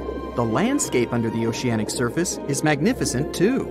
The canyons hiding there make even the Grand Canyon seem small. For instance, check out the one located in the Bering Sea, the Jemchug Canyon. Its vertical relief is more than 8,500 feet deep. That's huge. The largest ocean waves are not the ones you can see from the shoreline. They occur under the surface, and they're called internal waves. They take place between two water masses that have different densities. They travel at speeds of thousands of miles per hour and can be 650 feet tall. How heavy is the largest living snake? How can a snake eat a whale? Get ready, I'm about to answer these questions. Before the last ice age, giant mammals like mammoths ruled the world. The modern animal kingdom we're familiar with was shaped around 55 million years ago. I mean, there were still 1,000-pound bear dogs living from Asia to America. But modern whales, for instance, began to appear later. I'm saying modern whales because, surprise, surprise, whales weren't always fully aquatic. The ancestors of the ocean's biggest animals once walked on dry land. They had 4 legs and lived on the coast. Now, I want to introduce you to a snake that used to eat these whales, the Paleophis, a genus of a marine snake. Scientists say it's hard to understand how big the Paleophis was due to its fragmentary fossil record. They assumed that it could have reached up to 40 feet long. Its fossils were found in different parts of the world, from England to Morocco and Virginia, USA. The Paleophis is extinct now, and sea snakes today are only about a quarter of the size this majestic creature used to be. So no need to worry about this underwater monster. But there once was an even bigger snake, the Titan boa. It was around 50 feet long and most likely weighed over a ton. It used to live in what is now known as northeastern Colombia around 60 to 58 million years ago. Scientists say that it mostly fed on fish. Another giant animal that lived in the past was the black Gigantopithecus. These primates aren't related to gorillas. They lived in the area of modern China. Some people believe that they're still alive, but so far, no one has laid eyes on them. Some people even go further and say that the stories of Bigfoot or Yeti are based on these animals. This rodent became extinct about 2 million years ago. Its main habitat was South America, more specifically, Uruguay. What's astonishing about this species is that it was the largest rodent ever known. It was bigger than a bull. Scientists believe that it weighed up to 1,000 pounds. A distant relative of this rodent is still alive today. It's called the pacarana. It's a rare animal that lives in South America. It weighs up to 33 pounds and measures up to 31 inches, not including its cute and fluffy tail. The Arthropleura was an insect that lived in prehistoric times. Imagine a giant millipede measuring up to 8 feet in length. Here you go. It was one of the largest land animals of its era, about 315 million years ago. The Arthropleura's shell was covered with tough plates. These plates were there to protect the creature from damage. Most of the time, it burrowed into the ground to avoid becoming some other animal's dinner. Meet the Megalodon. Millions of years ago, this shark lived in the ocean and ate other marine creatures. It had wide teeth, and its jaws were so powerful that the animal could finish off its prey with the force of its bite. It was one of the largest sharks to ever exist. Yet, this predator also went extinct. Scientists don't really know the reason. This made me wonder why animals were so big in the past. Nowadays, smaller creatures flee or hide from predators. But apparently, it wasn't like this before. Many centuries ago, animals didn't just run or hide, they fought back. Research suggests that this behavior may have been the most important motivation for prey to grow bigger. A study compared the skulls of ancient animals to those of their modern peers. The skulls of predatory animals have become shorter and narrower, while the skulls of the animals they hunted have become longer and broader. This means that predators learned to become experts in hunting, while prey worked on developing their defense skills. You see, a larger body size was a great advantage because it made it harder for predators to take down the animals they hunted. The bottom line, self-defense made prehistoric animals larger. The second reason why ancient animals were larger is related to their bones. They had hollow bones, which are lighter than solid bones. This type of bone allowed large animals to move quickly. Let's take sauropods. They were a dinosaur subgroup. Sauropods had giraffe-like long necks and snake-like long tails. Compared to their body size, their head was really tiny. But since their bones were quite light, they could move around without having to carry additional weight. The eating habits of these animals were also related to their body size. When experts examined the fossils of one extinct mammal species, they found out that these animals had a diet that was high in nutrients and low in fiber. And this mammal was the largest land animal of its period. In other words, following this diet, mammals could grow to be very large. There was plenty of food out there, so they didn't have to worry about finding it. Fun fact, these animals also took chewing out of the picture. They could swallow their food in large pieces instead of taking small bites. Environmental conditions also played an important role in the evolution of larger animals in prehistoric times. Those animals tended to live in warm, moist climates that provided them with a lot of food. They didn't have to compete for food sources. Researchers believe that because of these conditions, natural selection worked in a certain way. I mean, body size was more important than such traits as agility and speed. Oh, and did you know that large animals tend to produce more carbon dioxide? And ultimately, a bigger volume of carbon dioxide increases the amount of vegetation in the animal's habitat. As for the abundance of oxygen in the atmosphere at that time, it could be another vital element for some animals' growth. A good but scary example of an animal that benefited from the high levels of oxygen can be the cockroach of the Paleozoic era. At that time, cockroaches were the size of modern house cats. Now this one would give me the chills if I ever faced it. Ugh. What about today? Well, there are over 3,000 species of snakes on Earth. The smallest snake in the world is the Barbados thread snake. It's only around 4 inches long when fully grown, and the largest one? It's the reticulated python. This snake reaches around 20 feet in length. The longest python was discovered in 1912. It measured 32 feet long. As for the largest and heaviest reticulated python, it was named Medusa. Medusa was approximately 25 feet long and weighed 350 pounds. These reptiles lived in Southeast Asia in rainforests, woodlands, and grasslands. Don't be confused though, the reticulated python isn't the heaviest snake in the world. This title belongs to the green anaconda. It weighs approximately 500 pounds. Green anacondas are found in South America and Trinidad in damp, humid areas. I have a bonus for you. Here is a flying snake. You can find these snakes in Southeast Asia. They don't fly like birds, of course, but they do use the power of flight. They can go as high as 300 feet. They leap from tree branches into the air. Once they take off, it's all about aerodynamics. Their main technique is flaring their ribs and pulling in their abdomens. While airborne, they undulate from one side to another and slightly up and down. This motion helps snakes to turn and glide. Why bother with all this if they can just crawl in an old-school way? Scientists aren't sure, but they believe it might be related to escaping from predators. This way, they move from one tree to another without having to get down to the ground. Every now and then, people discover fossils of animals that lived millions of years ago. These ancient discoveries continue to capture our imagination. Which of these animals would you like to see alive?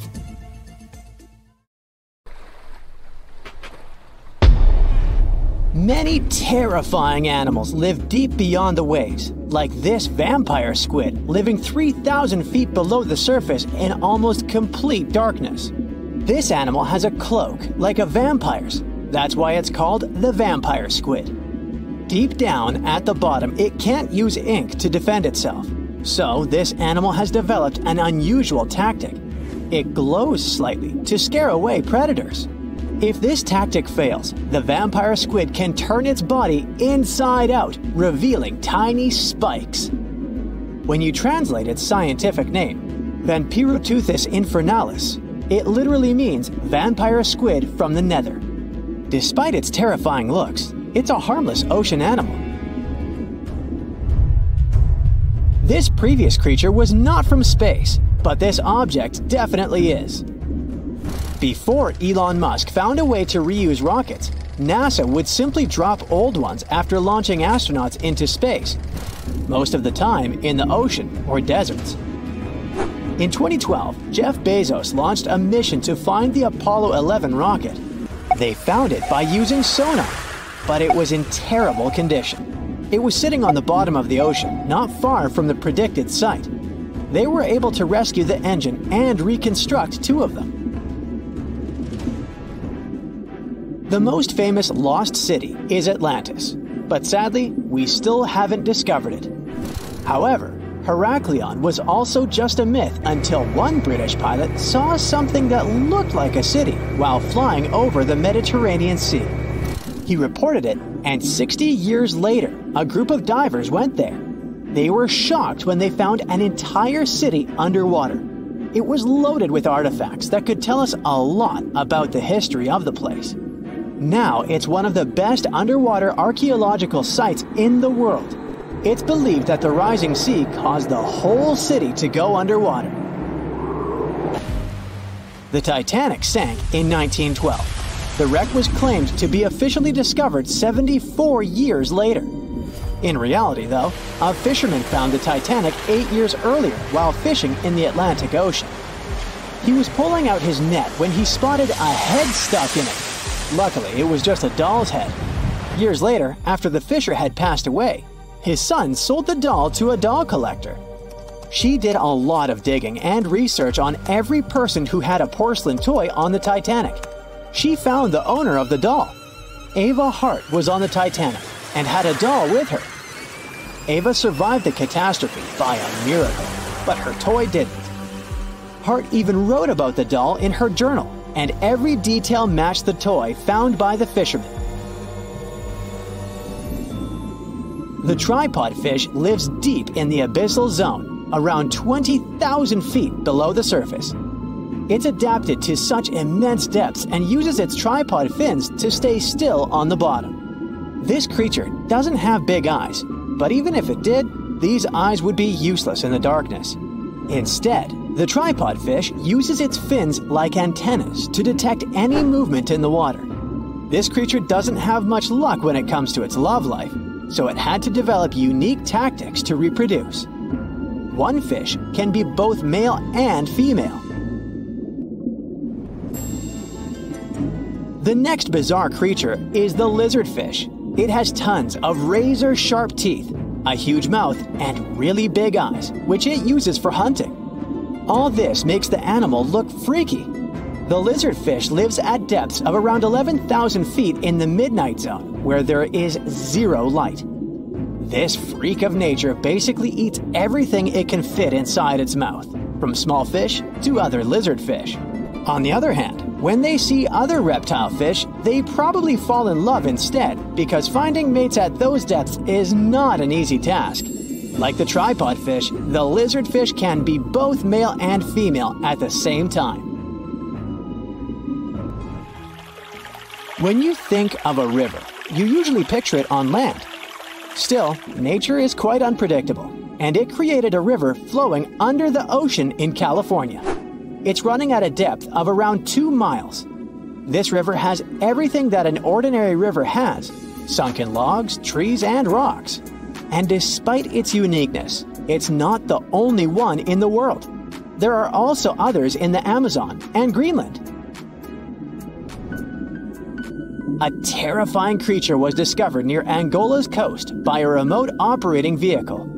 It looks like it doesn't have a head or a body. It was sitting at a depth of around 4,350 feet below the surface.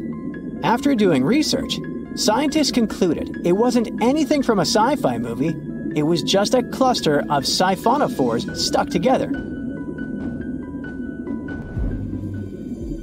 In 2015, some random guy was diving in Caesarea, and something shiny caught his eye. He reached out, grabbed it, and realized it was a gold coin. After that, he examined the bottom and found out that there were many more. He reported the incident to the local authorities, and they concluded that he had found Arabic treasure. The coins were made of solid 24-karat gold and were a few thousand years old, but due to the perfect salinity and temperature, they looked brand new. The coins belonged to a ship carrying cargo. It was caught up in a storm and unfortunately sank. One of the weirdest things ever discovered was found in the Baltic Sea. It's an anomaly that looks as if it was created by a different civilization. It was discovered by Swedish researchers, and they basically had no idea what it was. They had to ask tons of other scientists for their opinions. When you look at this formation from above, it's 200 feet long and looks exactly like a fallen spaceship. It's hard to believe that it's a natural formation, but spoiler alert, it's totally made by nature because the Baltic Sea has gone through many erosions throughout history. Most likely, the bizarre formation is the result of these processes. A group of divers in Madagascar were shocked when they found this 7-foot monstrosity of a knife on the seafloor. The speculation started immediately, and many said that the knife was from some giants that had fought megalodons and lived on Earth thousands and thousands of years ago.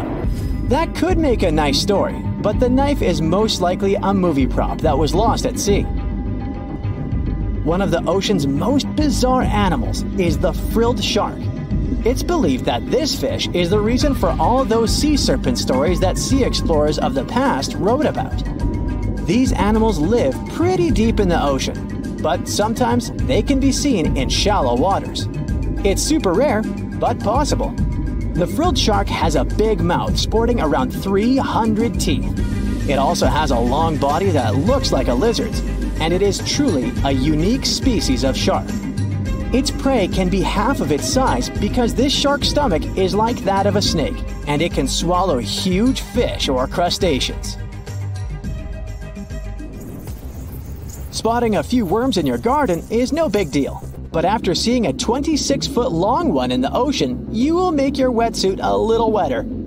This worm is super rare, and it's completely harmless to humans. It's actually not a giant worm.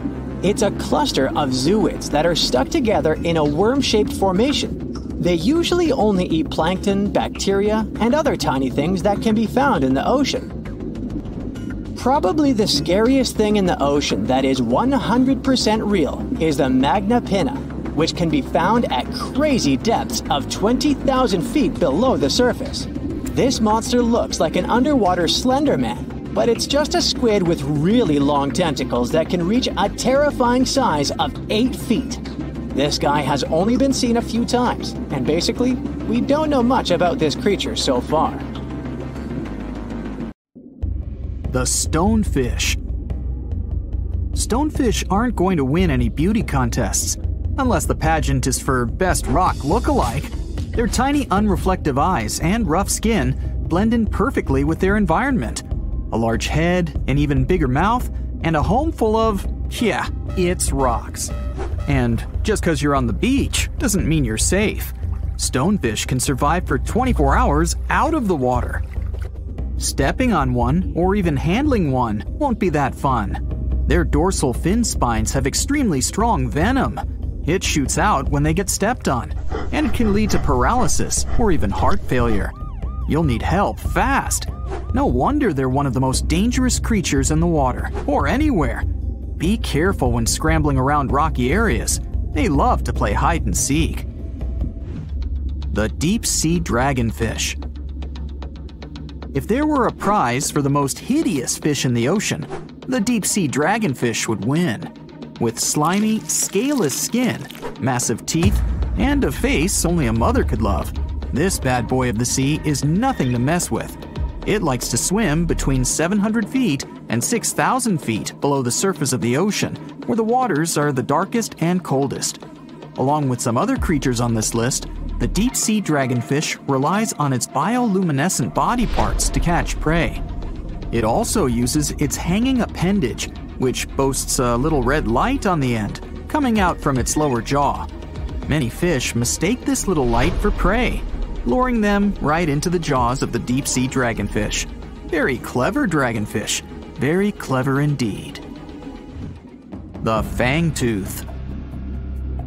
The Mariana Trench is an underwater trench with a depth of 35,000 feet, nearly 7 miles below the ocean surface. Let that sink in. While scientists know the Mariana Trench exists, it's one of the least explored places on Earth. It's also the deepest area of Earth's oceans. And although many creatures down there probably haven't even been seen by humans yet, scientists have had the creepy pleasure of getting to know the fangtooth. The fangtooth fish shamelessly lives up to its name. Just look at that thing. The fangtooth is carnivorous and feeds on just about anything it can find that gets caught in its sharp-toothed mouth. These fish rely on their contact chemoreception to find prey. In other words, they can sense chemical residue that comes off of other living organisms in the deep sea. This is because they don't have any light-producing cells on their bodies, unlike many other deep-sea fish. On top of all that, it's pretty dark down there, so whatever crosses their path, they chomp on. While these guys look pretty scary, they're not a threat to humans. They only grow about 7 inches long. Even so, I wouldn't want to run into one of these things during a relaxing swim in the ocean. The Dunkleosteus. Strangely enough, this prehistoric fish, known as the T-Rex of the seas, had no teeth.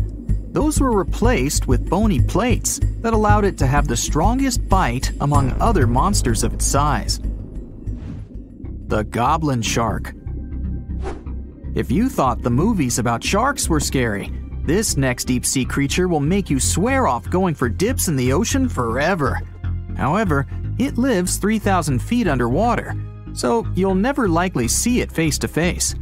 The goblin shark looks like a cross between a shark and a creature from your worst nightmare.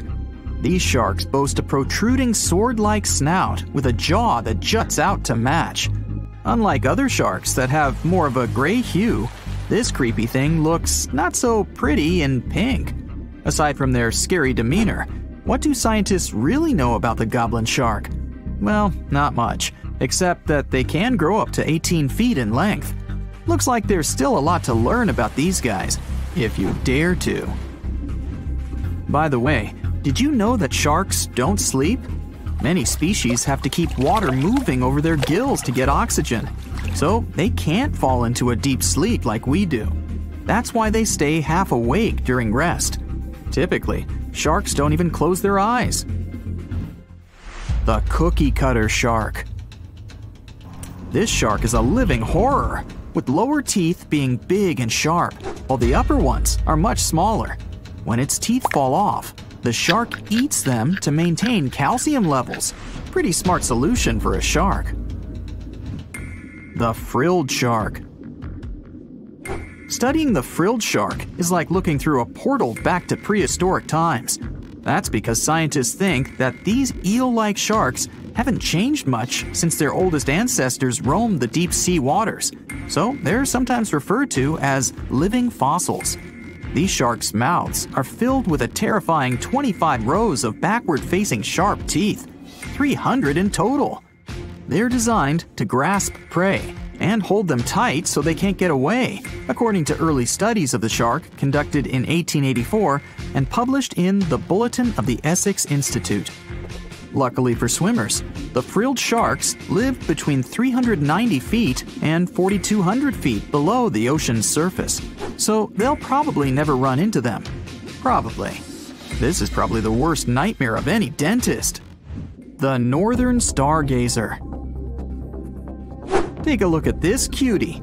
The northern stargazer is definitely not something you'd wish to see on the ocean floor. This horrid creature hides its body under the sand, leaving its face above to wait for prey. The tasseled wobbegong. Here's another carpet shark on our list. It lies low on the bottom of the sea and patiently waits for its prey to come by. The Australian ghost shark. The Australian ghost shark isn't really even a shark, but a very bony fish. It's also a living fossil. It hasn't changed within the last 400 million years. Believe it or not, sharks and humans have a common ancestor that lived around 440 million years ago. Even though we both evolved in our own way, there are still some signs of that connection. For example, the genome of an elephant shark is very similar to humans. The Leopleurodon. This list of terrifying creatures would be incomplete without mentioning the terrifying and prehistoric Leopleurodon. This carnivorous marine reptile existed during the Colovian stage of the Middle Jurassic era and ruled the waters at 9 feet in length. Scientists believe Leopleurodon thrived in this deep-sea trench because of its ability to swim long distances and its 4 paddle-like limbs. While they probably weren't able to propel themselves toward prey like other animals of the area, they did manage to accelerate and attack very ruthlessly and efficiently. Additionally, they relied on their long snouts to smell prey, which leads scientists to believe they didn't rely on sight for hunting. This means they could have thrived in the dark Mariana Trench. Around 150 million years ago, Leopleurodon became extinct due to competition for prey against other thriving marine reptiles. And I think I speak for all of us when I say, thank goodness for that. Considering that scientists have only explored 5% of the ocean floor and found some of the scariest sea creatures imaginable, one can only dream of what other animals reside in the deep sea waters. Perhaps it's best to keep them in your imagination. Am I right? The megamouth shark. This shark is a filter feeder, and it's friendly to humans, although its huge mouth can look quite threatening.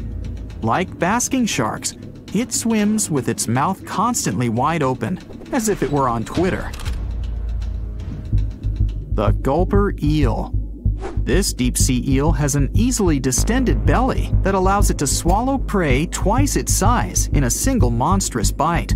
They have very unusual jaw shapes and can reach about 2 to 3 feet in length. Do you see that large log near the ocean floor? Maybe it's part of an old ship. Treasure, gold, diamonds, I'm rich! Well, as you get closer, you notice something. It's swimming! It's not a shark or a dolphin, it's a saltwater crocodile! Now don't panic. If you bump into one of these reptiles in the sea, it's unlikely it'll think of you as food. Crocodiles have a special valve in their throat that stops them from drowning underwater, but that doesn't mean they can't bite. Usually, they're heading to a nearby island, and the quickest way there is to body surf. They can't really take the ferry, you know. Watching one from a distance should be okay. Just don't swim to shore right away. They love to ambush their lunch in shallow water. If there's one time I'd want to see a great white shark, it's when I'm diving with crocodiles. They'll gladly take a crocodile-sized nibble, given the right motivation. The deeper you go, the creepier they get. You're about to travel to the darkest ocean depths and check whether this claim is true. Are the creatures living there as scary as people think? You go 120 feet down underwater. Pay close attention to the bottom under your flippers. Oh my, what's that terrifying face half hidden in the sand? That's the northern stargazer. You can meet this fish in the eastern United States. It buries itself in the sand until unsuspecting prey gets near. Then, the nightmarish creature electrically shocks the poor animal and dines on it. You are moving deeper to 240 feet under the surface. That's where you spot a colorful, puffy creature, no more than 1 foot long. It's the sarcastic fringehead. At first, the fish seems to be harmless. Only unless it's provoked. When this animal is agitated, it opens its huge mouth to fend off predators. This defense tactic is a sight to behold, both surprising and frightening.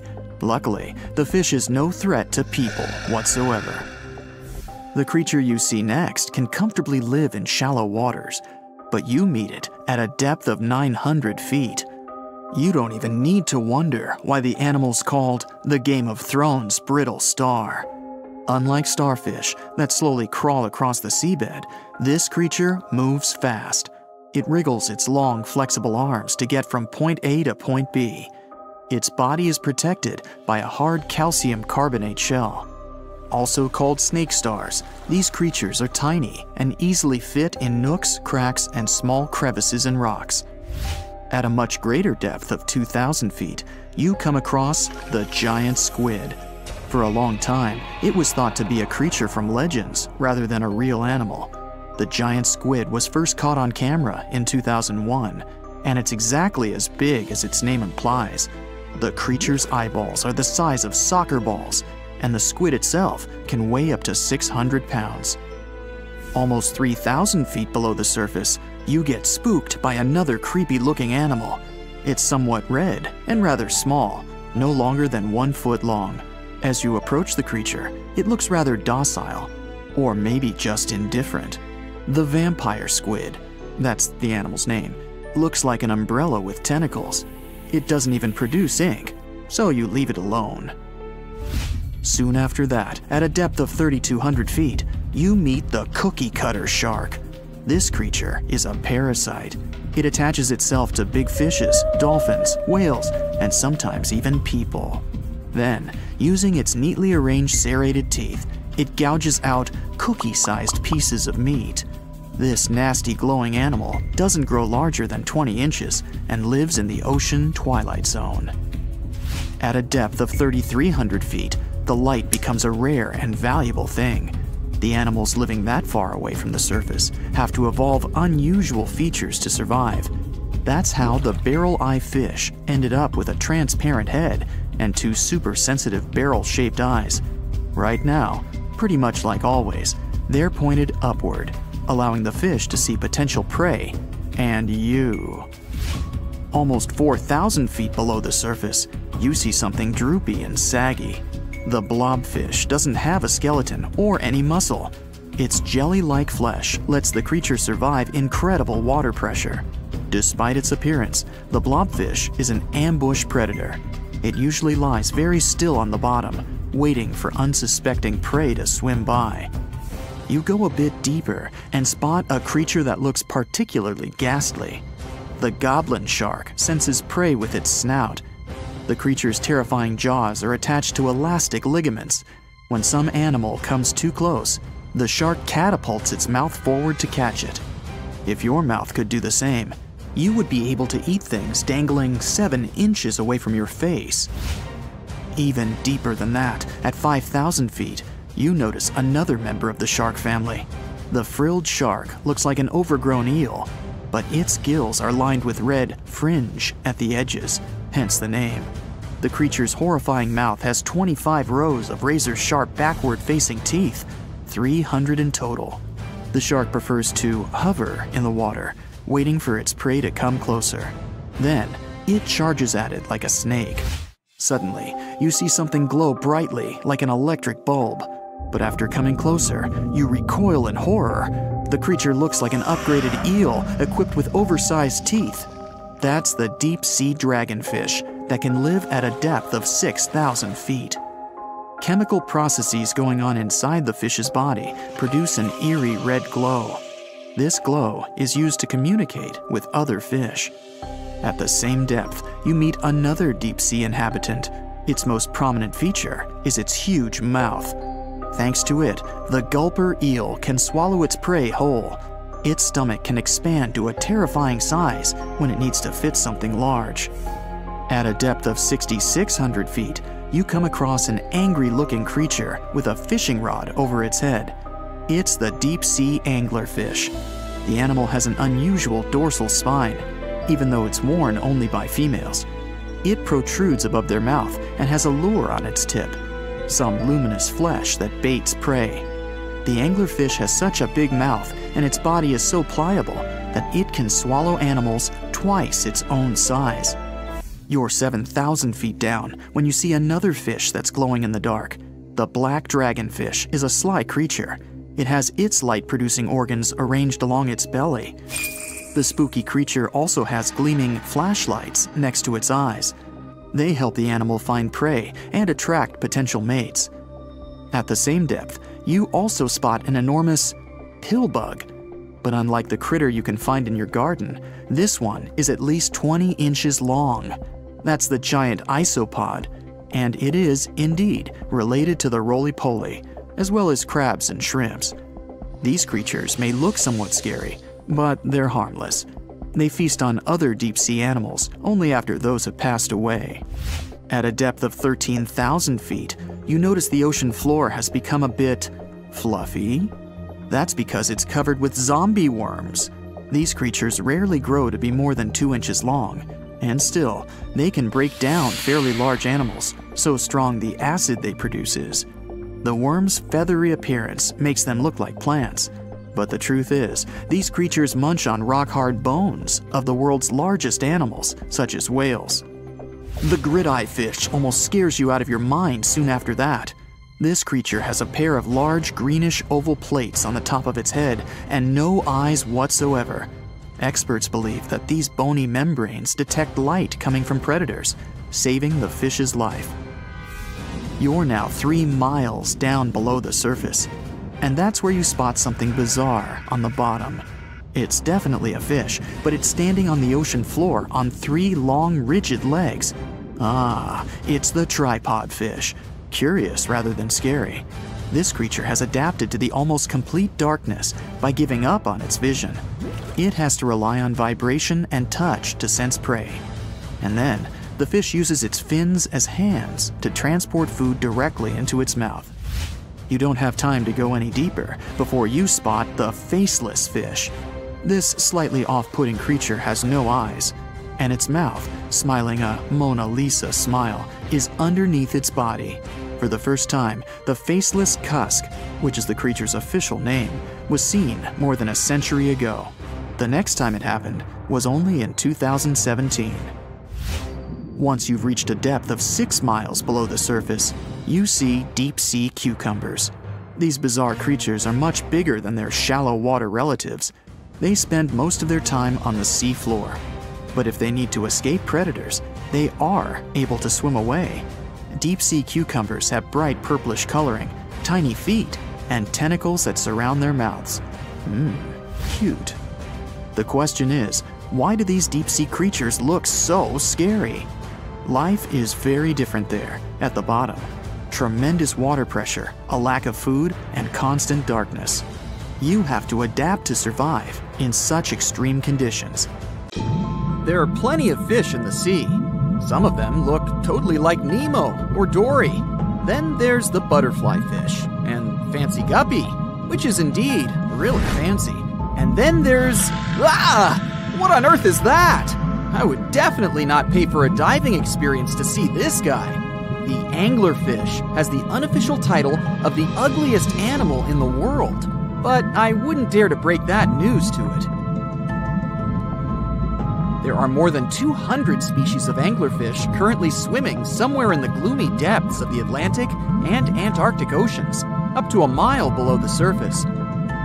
Some of them prefer different living conditions, the shallow tropical environments. Different kinds of anglerfish vary in shape and size, from the famous black sea devil to frogfish, monkfish, footballfish, goosefish, batfish, and sea toad. The larger ones can be half as long as a full-sized bed, but most are less than a foot long. Since the choice of meals where these guys live isn't that huge, they had to come up with a unique hunting strategy. They don't waste their priceless life energy on following prospective prey. Instead, they use a piece of dorsal spine that sticks above their mouths like a fishing pole, hence the name of the fish. There's a sac of bioluminescent bacteria that glows brightly in the dark at the end of that rod. The light lures prey, and all the anglerfish has to do is wait, and then enjoy its lunch delivered right to its mouth. Their bodies are pliable and huge, so they can easily swallow prey twice their size. Deep-sea anglerfish eat whatever they can find. Species that live in more shallow water aren't picky either, and can eat anything from shrimp to snails and small fish. Only female anglerfish have the cool fishing rod feature though. So what about their males? Finding a soulmate deep under the sea isn't that easy. I mean, literally, there's no light down there. Plus, there are frigid temperatures and low oxygen levels. anglerfish can't afford to go on many dates in those conditions, so they mate for life. And before you go aw about it, I have to tell you, they do it in quite a special way. Male anglerfish are much smaller than their ladies. The contrast is so striking that when researchers first got interested in their love life, they thought those males were actually the offspring, or larvae, hanging out next to their moms. Certain anglerfish male species have receptors that alert them that there's a female nearby. After they mate, the male bites into his woman and stays attached to her head, belly, near her tail, and other areas he can access. While they morph together forever, the female fish gets the male's cells, DNA, and reproductive organs, but loses her immune response cells. The male gets free permanent housing and nutrition. Given the current real estate prices, it sounds like a dream. But that accommodation is shared by up to 8 males, and they can't move out if they ever feel like it. You're unlikely to meet this deep-sea fish in real life, but if you meet an anglerfish in your favorite video game, remember that you can easily outswim it and make it kinder to you with tranquilizing arrows. Once you befriend it, the anglerfish can be your scout and help you discover new areas with its bioluminescent pods. Back in the real world, down in the twilight zone of the ocean, about 650 to 3,300 feet down, the anglerfish isn't the only creature you're lucky you'll probably never meet. Many of the locals look like they come straight out of science fiction or horror movies, but that's because they had to adapt to this dark, deep world. I did my best to get you prepared for the creatures you're going to meet, starting with the common fangtooth. They spend most of their lives deep down, but at night, they move toward the surface to snack. These guys are more active than most other deep-sea dwellers. They don't wait for food to come their way, but actually follow it, and then get it with their long, hungry teeth. They don't have a built-in light bulb like the anglerfish, so they've developed a great sense of smell and use as much sunlight as they can get there in the depth to get around. Sometimes, even the shadow of a passing by prospective prey is enough for them to switch to action mode. And though they don't look too charming, they're completely harmless to humans if you ever run into one of these guys. Stoplight Loosejaw sounds like a great name for an alternative band, but it's actually another deep-sea resident with sneaky hunting habits. It has special light-producing photophores under each eye. They emit green and red light like a stoplight, hence the name of the fish. Unlike other fish, these guys hardly ever leave the twilight and midnight zones. Their lower jaw is a quarter of the total body length, and the stoplight keeps it open all the time, hoping to get some lunch. It looks like a ferocious predator, but mostly prefers zooplankton, with an occasional dessert of shrimp, krill, and fish. I'm sure you didn't expect to meet a hybrid of an eel and a bird, but here it is! The slender snipe eel has a beak, much like that of a bird, with curving tips. The beak is equipped with tiny hooked teeth that the eels use to catch the antennae of delicious shrimp. And it sure is slender, stretching up to 5 feet and weighing only a few ounces. Scientists don't know all of this guy's secrets, since it's pretty tricky to study in their natural habitat. But it looks like they only produce offspring once in a lifetime, and then pass away.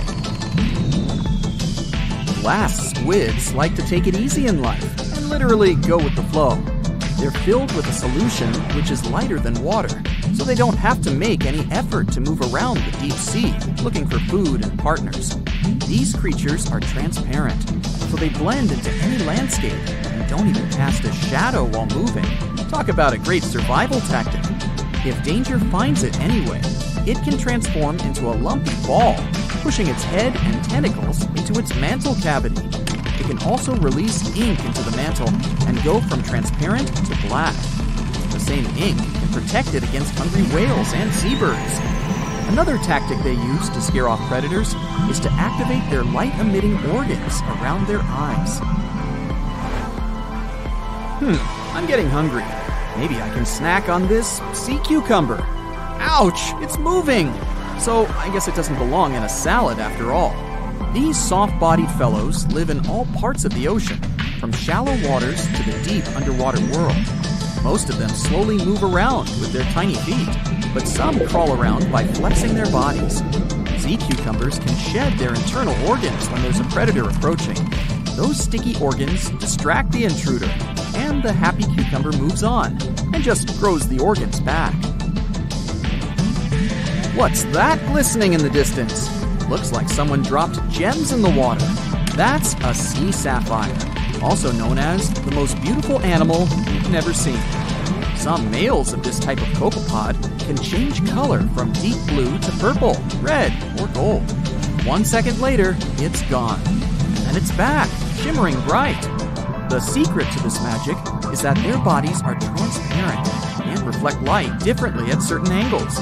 It looks like it's their way of communicating between each other and attracting mates. Female sea sapphires don't have the same superpower, but their eyes are bigger compared to males, probably to spot them from a distance. Males roam wild and free, and their ladies stay in the crystal palaces of strange barrel-shaped jellies called salps. So, Megalodon was one of the biggest and most ferocious monsters on our planet. Powerful jaws, razor-sharp teeth, gigantic size. But what do you know about how it sounded? Imagine how loudly it growled, permeating the underwater world with sound vibrations. This sound resembled nothing. Megalodon didn't have a voice. It was a shark, and sharks don't have sound-producing organs. It was a quiet danger. But despite its muteness, yes, that is a word, you could have still heard it. Come with me. Now you're underwater, clenching your fist, raising your hand, and quickly bringing it down. Now imagine that you have a big submarine instead of a fist and hear the water flowing around the smooth surface of the hull. That's what a megalodon sounded like. When this monster was swimming out to the surface and opening its jaws, it sounded like a waterfall. The giant shark swam at high speed. When the water was passing through its mouth and gills, it sounded like a flowing river, a fast, powerful river. Megalodon had no voice, only the scary sound of flowing water. Other ancient fish could make sounds, but you would hardly hear them. Whales, dolphins, and their distant ancestors are not counted because they're mammals. Fish communicated at frequencies elusive to human ears. They still have this ability, but in most, the ocean was and is a pretty quiet place. So let's get out on ancient lands and check what was going on with the sounds there. Thanks to modern technologies, scientists can analyze the sounds of many ancient animals. Using CT scans, they found that some dinosaurs had complex systems of small open pockets in their skulls. They used these winding cranial mazes to reproduce a wide range of sounds and regulate body temperature, and people have managed to hear them. An ancient bird that lived 79 to 140 million years ago, Pegasus, sounded similar to some farm birds like duck and geese. But the ancient creature probably screamed in a scarier way. Scientists found this out thanks to the Syrinx fossil they discovered in 2016 in Antarctica. It's the oldest known vocal organ in the world. It helped Pegasus make a double humming sound coming from the left and right sides of the Syrinx. Imagine a duck and goose screaming. Increase the volume several times. Perhaps that's what its distant ancestors sound like. As for other flying reptiles like the pterodactyl, it couldn't scream like Pegasus because it didn't have a syrinx. These winged monsters could growl, hiss, and snap their beaks, and this was their most effective sound. Remember any tall basketball player. The skull of the pterodactyl was slightly longer than their height. Just imagine what a noise the dinosaur created when it was snapping its powerful beak. The clicking sound could deafen and frighten other ancient creatures nearby. Now, you probably know what a Tyrannosaurus sounds like, thanks to the movies. Among thousands of others, you'll recognize this prolonged roar similar to a chainsaw, vacuum cleaner, and horn. And, honestly, its roar has a lot in common with the natural sounds that this monster could make. Thanks to modern technologies and well-preserved remains, scientists managed to simulate the voice of these ancient animals. Imagine you're uploading data about a T-Rex into a program and preparing to hear an intimidating roar. You press play, and it sounds like a bee. Tyrannosaurus rex's scream was similar to birds, not mammals. But it wasn't just a beep. It used nostrils to scream, not a mouth. The hum came from the chest and resembled a siren with low bass. Maybe it sounded a lot more intimidating than what we saw in the movies. It was louder than all the trumpets of the symphony orchestra, and it did it only with the help of its nose. It's not known for sure whether it could growl through the mouth. You could also hear how long-necked dinosaurs sounded in the movies. Their calls were similar to those of elephants, something between a saxophone and a car horn. But in fact, these tall creatures whispered. Almost all mammals make sounds thanks to the laryngeal nerve. This nerve runs down along the neck, then goes around the blood vessels of the chest and comes back to the larynx. In short, the brain gives a signal and it passes twice the distance along the body before the sound is released from the mouth. And now, remember those long necks of dinosaurs? This was the height of a 5-story building. But the voice signal had to run a distance of 10 floors. It took too long to make this long trip, and this affected the dinosaurs' roar. So, when they wanted to make a sound, they just hissed. And it was probably similar to the sound of a giant viper. But the most detailed sounds scientists have managed to get belongs to the Parasaurolophus. You know this herbivorous dinosaur thanks to the long crest on the back of its head. We saw the dinosaur using it in movies and documentaries to fight opponents and enemies. Some scientists believed it also used the comb to drop fruits and leaves from trees. Others thought the dinosaur used it to improve its sense of smell. But it turned out that in addition to self-defense and fighting, they used the comb to make loud and scary sounds in different keys. Scientists replicated this with fantastic accuracy, thanks to the structure of its hard tissues. Almost all living beings with a voice use soft organs to make sounds, and these soft tissues decompose quickly. Parasaurolophus had solid ones. They noticed tubes leading from the nostrils to the crest and back to the nostrils when they found the skull. It was like a crumhorn, a curved musical wind instrument. This proved the dinosaur used the crest on the back of its head to make the sounds louder. The comb allowed it to trumpet, so its relatives could hear it in the forest. They made humming sounds with low and high notes. Mix a saxophone and trumpet with a goose hum, car horns, and low frequencies, then increase the volume several times. That's what Parasaurolophus sounded like. That's also what my 4th grade band sounded like. But I digress. You can listen to different shades and timbres of this dinosaur on the internet. It used noises with different tones to create complex social connections. They could communicate, identify each other, trumpet danger, or conversely, signal their friendly intentions. Alright, we've just heard how some ancient reptiles sounded. But what about ancient insects? They didn't have vocal cords, of course. Instead, they used friction between body parts. Look at modern crickets chirping with their wings. One wing has tiny notches. The second has the shape of a mediator. Take a simple plastic comb and run your fingertip over its teeth. Crickets make their sounds by the same principle. Their wings vibrate and release a series of sound waves into the air. But the clicking of an ancient bush cricket was very different from modern insects since they were much noisier. The sounds of these clicks were like a whistle. With the help of high-frequency waves, they could also communicate secretly as if they were doing it through a closed radio channel. If you heard this, you would hardly be able to fall asleep to it. Now, modern crickets are not so loud, as they began to add more high frequencies to their sounds. Higher pitch waves don't spread as far, reducing the risk that a bat will hear the insects. Just imagine how the jungle of that time sounded. The loud chirping of crickets hurts the ears.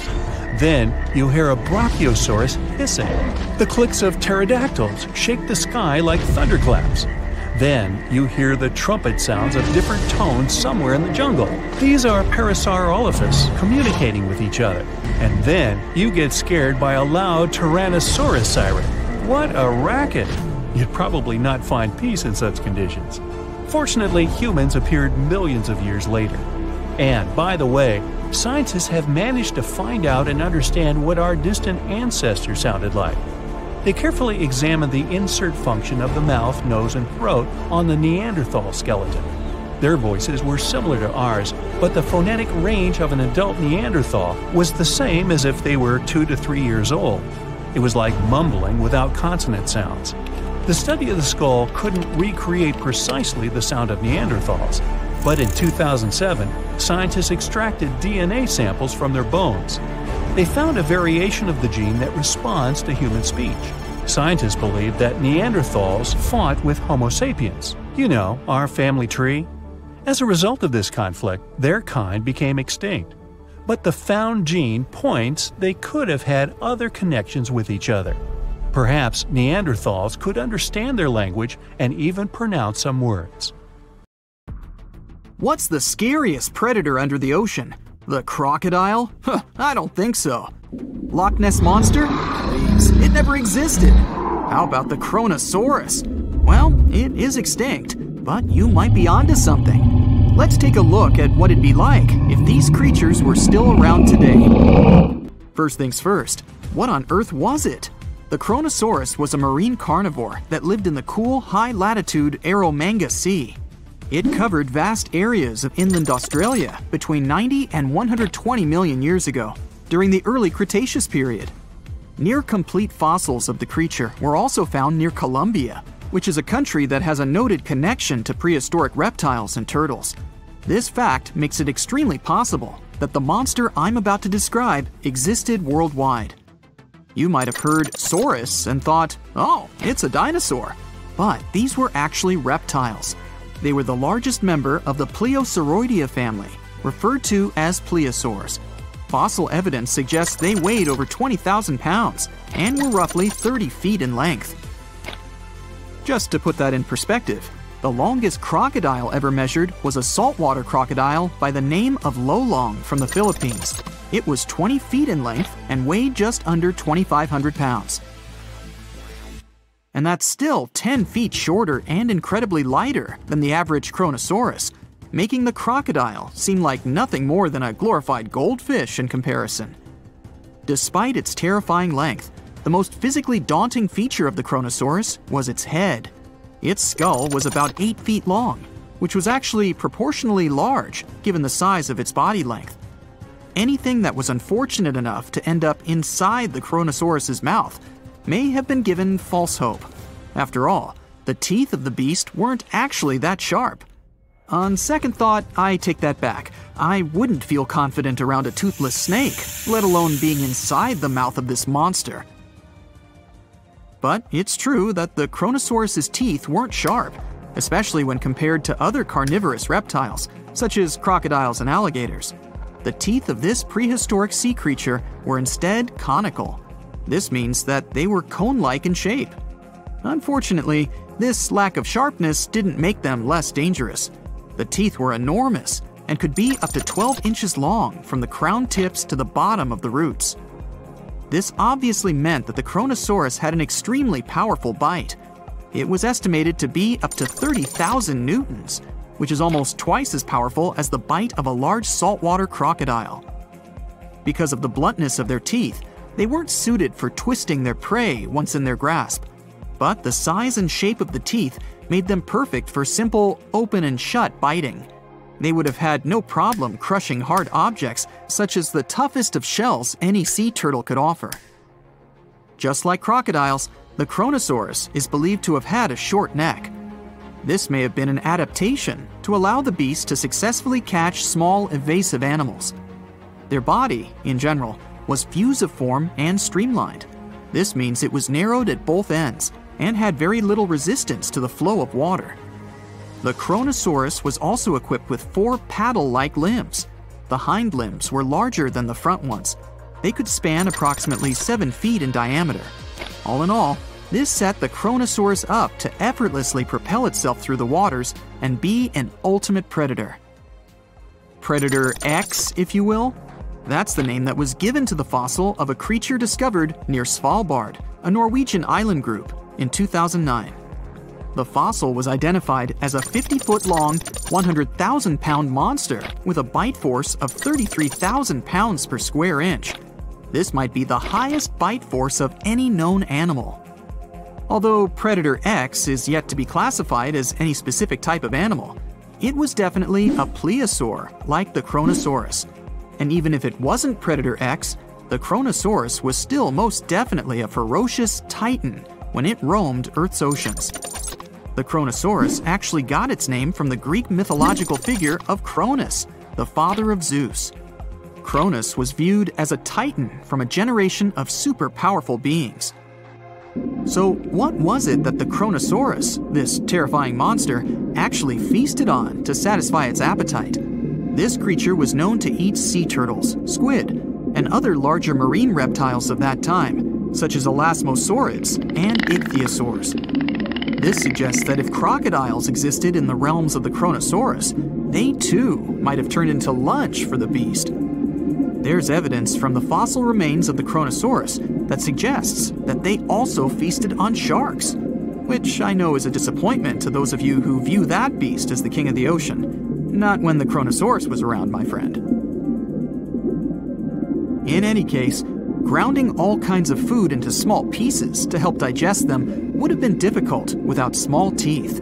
This explains the presence of rounded stones found in many of the remains of these sea creatures. Researchers believe these stones may have been swallowed to control buoyancy or to help process food. It's also entirely possible they were accidentally swallowed while feeding on other animals from the seafloor. As if the Kronosaurus even needed to be a meanie with its already existing power and size, there's also evidence to suggest that it indeed might have been. It turns out that after using all its impressive attributes to catch its dinner, the Kronosaurus first liked to play with its food, like a cat does with a mouse. I guess since the hunt was so easy for them, they needed to get their fun from somewhere else. Well, I think now you should have a good idea about these creatures. So let's ask ourselves what it would be like if they were still around today. And by the way, why aren't they? Well, the Kronosaurus was completely finished off by the same KT meteor that took out the dinosaurs 66 million years ago. But even before this catastrophic event, they were coming under increased pressure from an even bigger and more vicious family of carnivorous marine reptiles known as mosasaurs.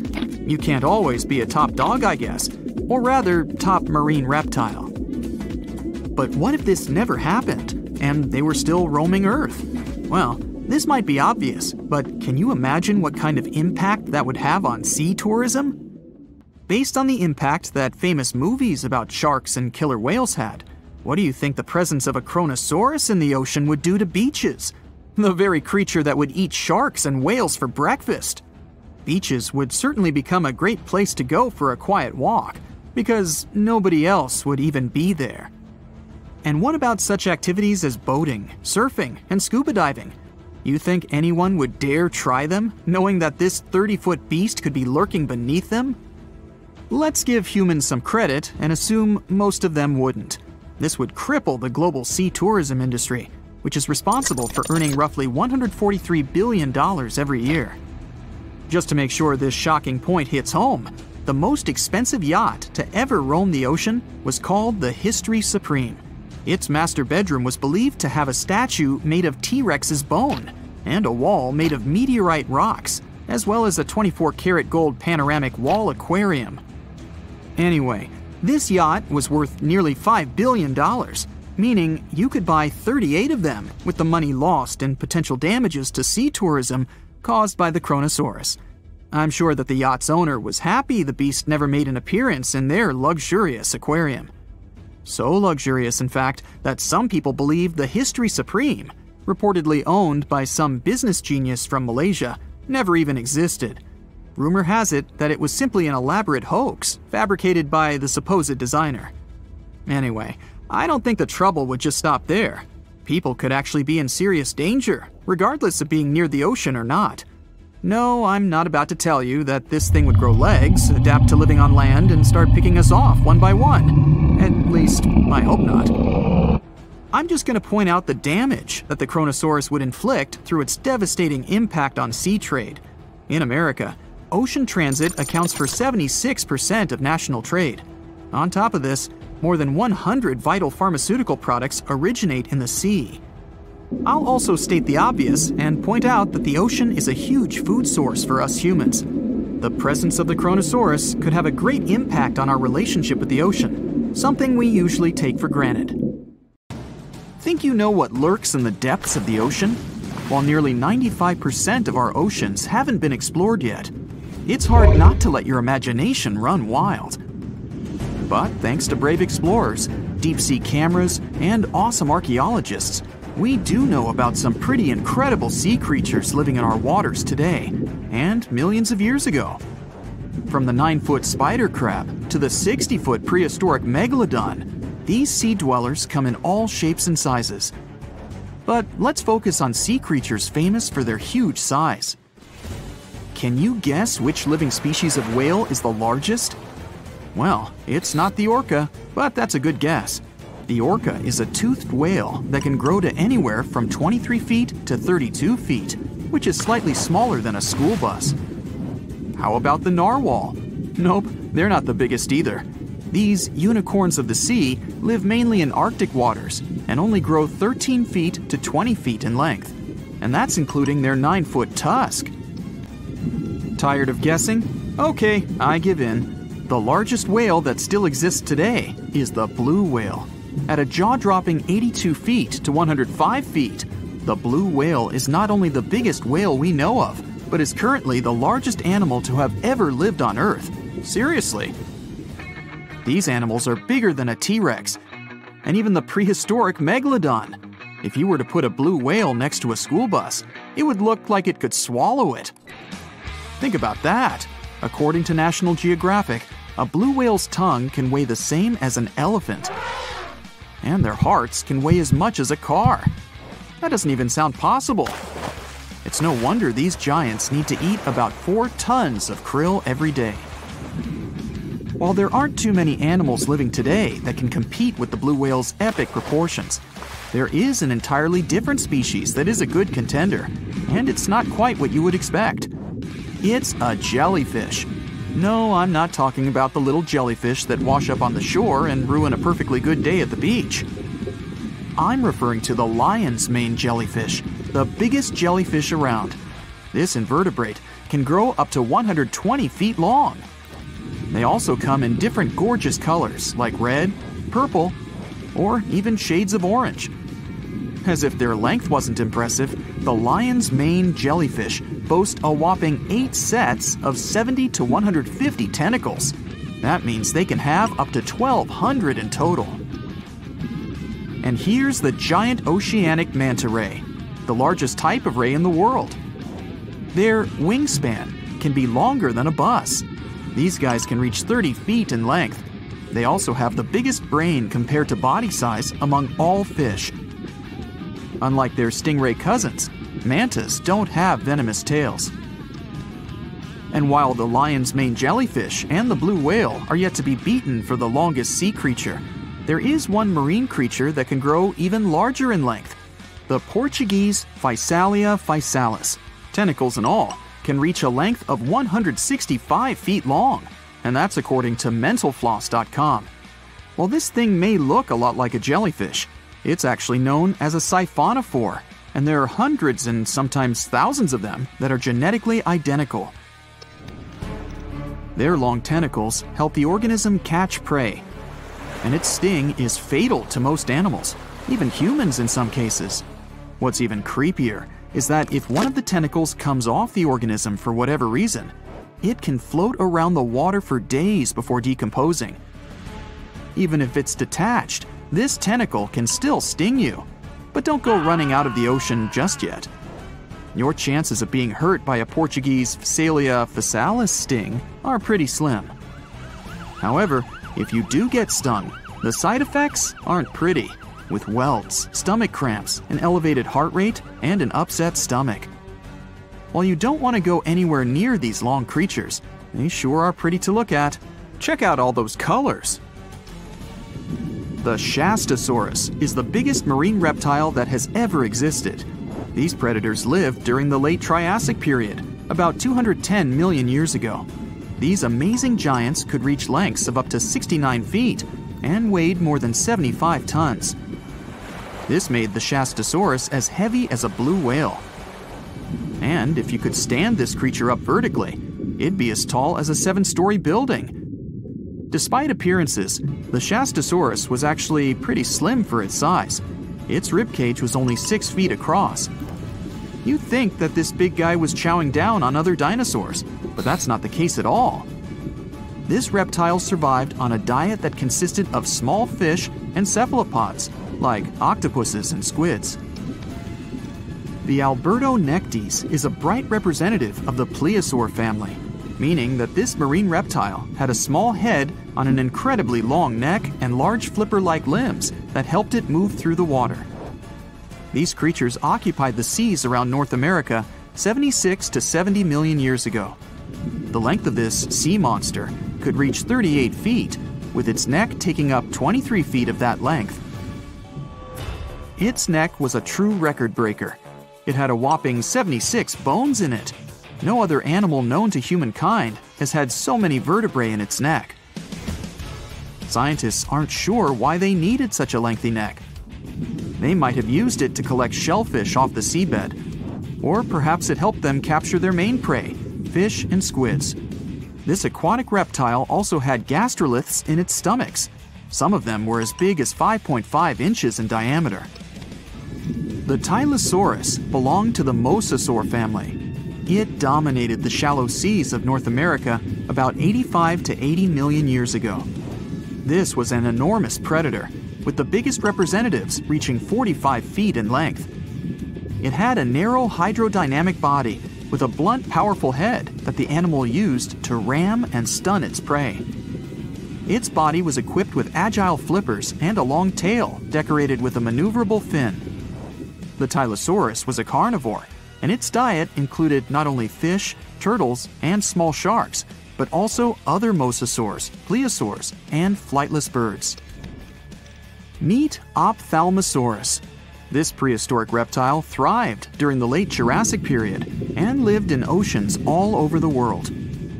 Ophthalmosaurus weighed somewhere around 6,000 pounds and grew to approximately 16 feet long, according to newdinosaurs.com. That's about the same length as the beluga whale that exists today. It's too bad these guys went extinct before we had a chance to see them ourselves, as their cartoonish wide eyes and dolphin-like features are pretty darn cute. Of course, the Ophthalmosaurus evolved over time to become ophthalmologists, or eye doctors that we know today. No, that's just a lie. Just testing you. The Mosasaurus is a truly gigantic predator that dominated the seas all over the world about 66 million years ago. According to fossil evidence, some specimens could be more than 50 feet in length. This fact makes the Mosasaurus the biggest marine carnivore of its time. One of the most terrifying things about this creature was its crocodile-like head, decorated with literally hundreds of razor-sharp teeth, neatly organized in 2 rows on both jaws. The thing is that it was pretty challenging for the Mosasaurus to grab its prey in the water. That's why it had all these teeth, plus something special: pterygoid teeth anchored to the bones on the roof of its mouth. This made hunting and holding onto its prey much easier. The Styxosaurus belonged to the plesiosaur family and lived during the late Cretaceous period, around 85 to 70 million years ago. Upon first glance at this dinosaur, you might mistake it for a sea snake, and it'd be an honest mistake.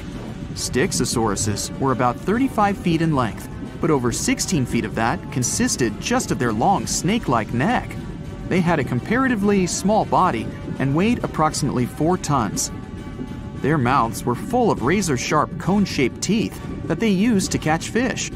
They didn't need to chew their prey, thanks to the 200 small stones called gastroliths in their bellies that probably aided in digestion. At the same time, some scientists believe that the Styxosaurus used these stones to sink to the ocean bottom in search of particular types of fish.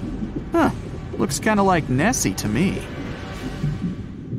Ever wonder why, despite all our advancements in technology and science, there's a vast expanse of our own planet that we barely know about?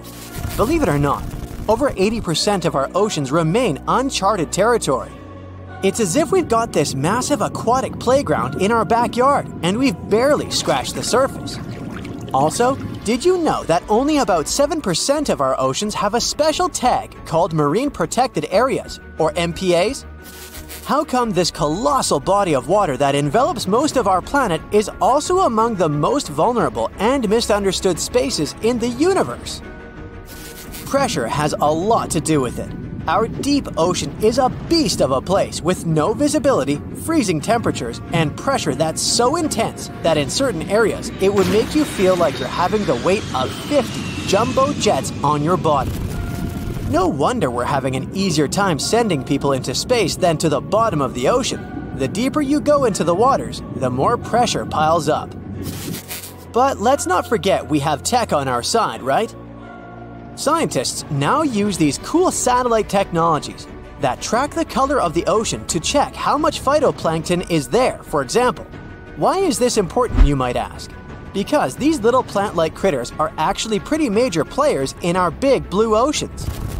In the grand scheme of things in the aquatic world, phytoplankton is like the bedrock of the ocean food chain. It gives life to almost everything, from the tiny zooplankton, which are animal-like microorganisms, to those colossal, magnificent whales. When these technologies first came around, satellites could get clear images of the ocean faster than a ship could take the same number of measurements in 10 years. But it's not all about looking at the ocean from space. Sometimes you gotta dive in there and see it for yourself. Thankfully, we've come a long way in ocean exploration tech too. We've got things like floats and drifters that ride the ocean currents while collecting data, and a whole fleet of underwater vehicles, some of which are manned, some remote-controlled, and some even autonomous. Remember James Cameron, the guy who made the movie Titanic? He's super into exploring the ocean, and in 2012, he set a record by going down to the Mariana Trench in a vertical torpedo sub. He thinks there's nothing like being in the ocean and experiencing it firsthand. Other companies use a mix of technologies for their ocean explorations. It led them to discover amazing stuff like a deep-sea coral reef near Morocco, the only one still growing in the Mediterranean Sea. They've also discovered new species and documented ones previously thought to live only in the Atlantic. These efforts have convinced local authorities to declare some places as marine parks. As with most scientific areas, the road isn't without its bumps. These expeditions can cost quite a lot, and the lack of detailed maps and data only adds to the challenge. We can't always rely on bathymetric information, meaning the study of the ocean floor, because it's often not available. And that's the tricky part. We need to explore more to know more. But getting the funds for these kinds of projects can be tough when there are so many unknown variables. One particular company's explorations have helped protect nearly 4 million square miles of ocean so far. The data they collect during their expeditions is invaluable. It's used to identify new species, locate vulnerable habitats, and even show where threatened species are being overlooked. Their work helps dismiss excuses from local authorities who claim they lack the necessary information to establish more MPAs. The same company supports a goal known as 30 by 30, aiming to protect 30% of our oceans by 2030. It's a big target, and there's a long road ahead, but ongoing ocean exploration can provide the proof needed to keep more of our oceans safe. We also need to set aside areas for protection and research, even when we don't have all the facts just yet. On that note, some cool scientists have recently stumbled upon a gigantic and mysterious world beneath the Pacific Northwest coast's ocean floor. The best part is, this massive realm of life is pretty much cut off from the rest of the world above, making it like a secret underground club that only the best microbiologists have access to. Picture an active city. Except the city is microscopic cracks in the basalt rocks of our oceanic crust, and its residents are microbes. These tiny creatures aren't like you and me. They don't rely on sunlight or the organic products of land and water ecosystems for sustenance. Instead, they thrive on chemical reactions with rocks and seawater. Scientists call this type of life chemosynthetic, which sounds complicated, but it basically means life sustained by chemical reactions. While this sort of life has been found deep in mines and around seafloor hydrothermal vents, the scale at which these creatures are found under the oceanic crust is unprecedented. It might even be the most extensive ecosystem on Earth. A geomicrobiologist from Denmark was part of the team that made this discovery. he claimed that over 50% of our planet's surface is oceanic crust, which is an average of 4 miles thick. Imagine the size of this chemosynthetic party happening down there. This discovery didn't happen overnight. Since the 90s, scientists have found weird tiny holes in the basalt rocks that make up much of Earth's outer crust. They seem like they might have been made by bacteria, but hey, there was supposed to be no life there. I mean, imagine trying to survive in a place that's hot, deep, dark, dense, and mostly devoid of the organic compounds we need for life. Yet, here they are. In the following years, more pieces of the puzzle fell into place. Scientists found that the oceanic crusts had different conditions at the centers and edges. At the centers, rocks are jam-packed with energy-rich compounds that support these tiny life forms. But by the time they reach the edges, these chemicals are all gone. Fast forward to now, and it's time to put the puzzle together. A microbial ecologist from the University of North Carolina worked on this research and says we now have solid evidence of microbial life in the cracks and crevices of deep ocean basalt. The next question scientists asked was, how far does this life extend? Researchers collected samples of crust from a plate roughly 120 miles off of Washington's coast, drilling deep beneath the ocean's surface. What they found down there was remarkable. The life down there runs on a unique fuel, hydrogen. Yep, in the absence of sunlight, hydrogen provides the energy for all their biological processes.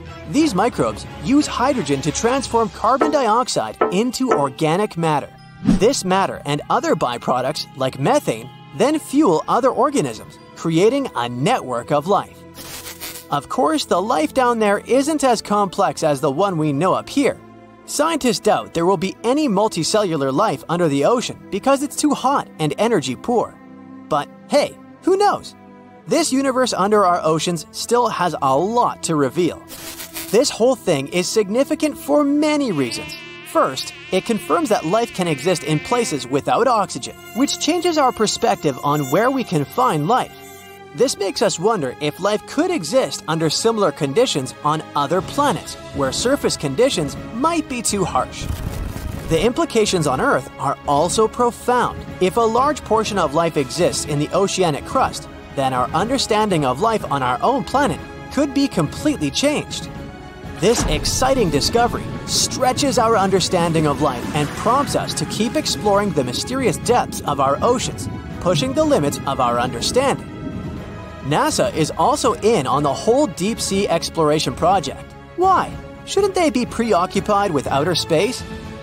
Because they're hoping to find hints about what the oceans on other planets might look like. NASA specialists are really hopeful that by unearthing underwater secrets, we can solve some of the big questions about space.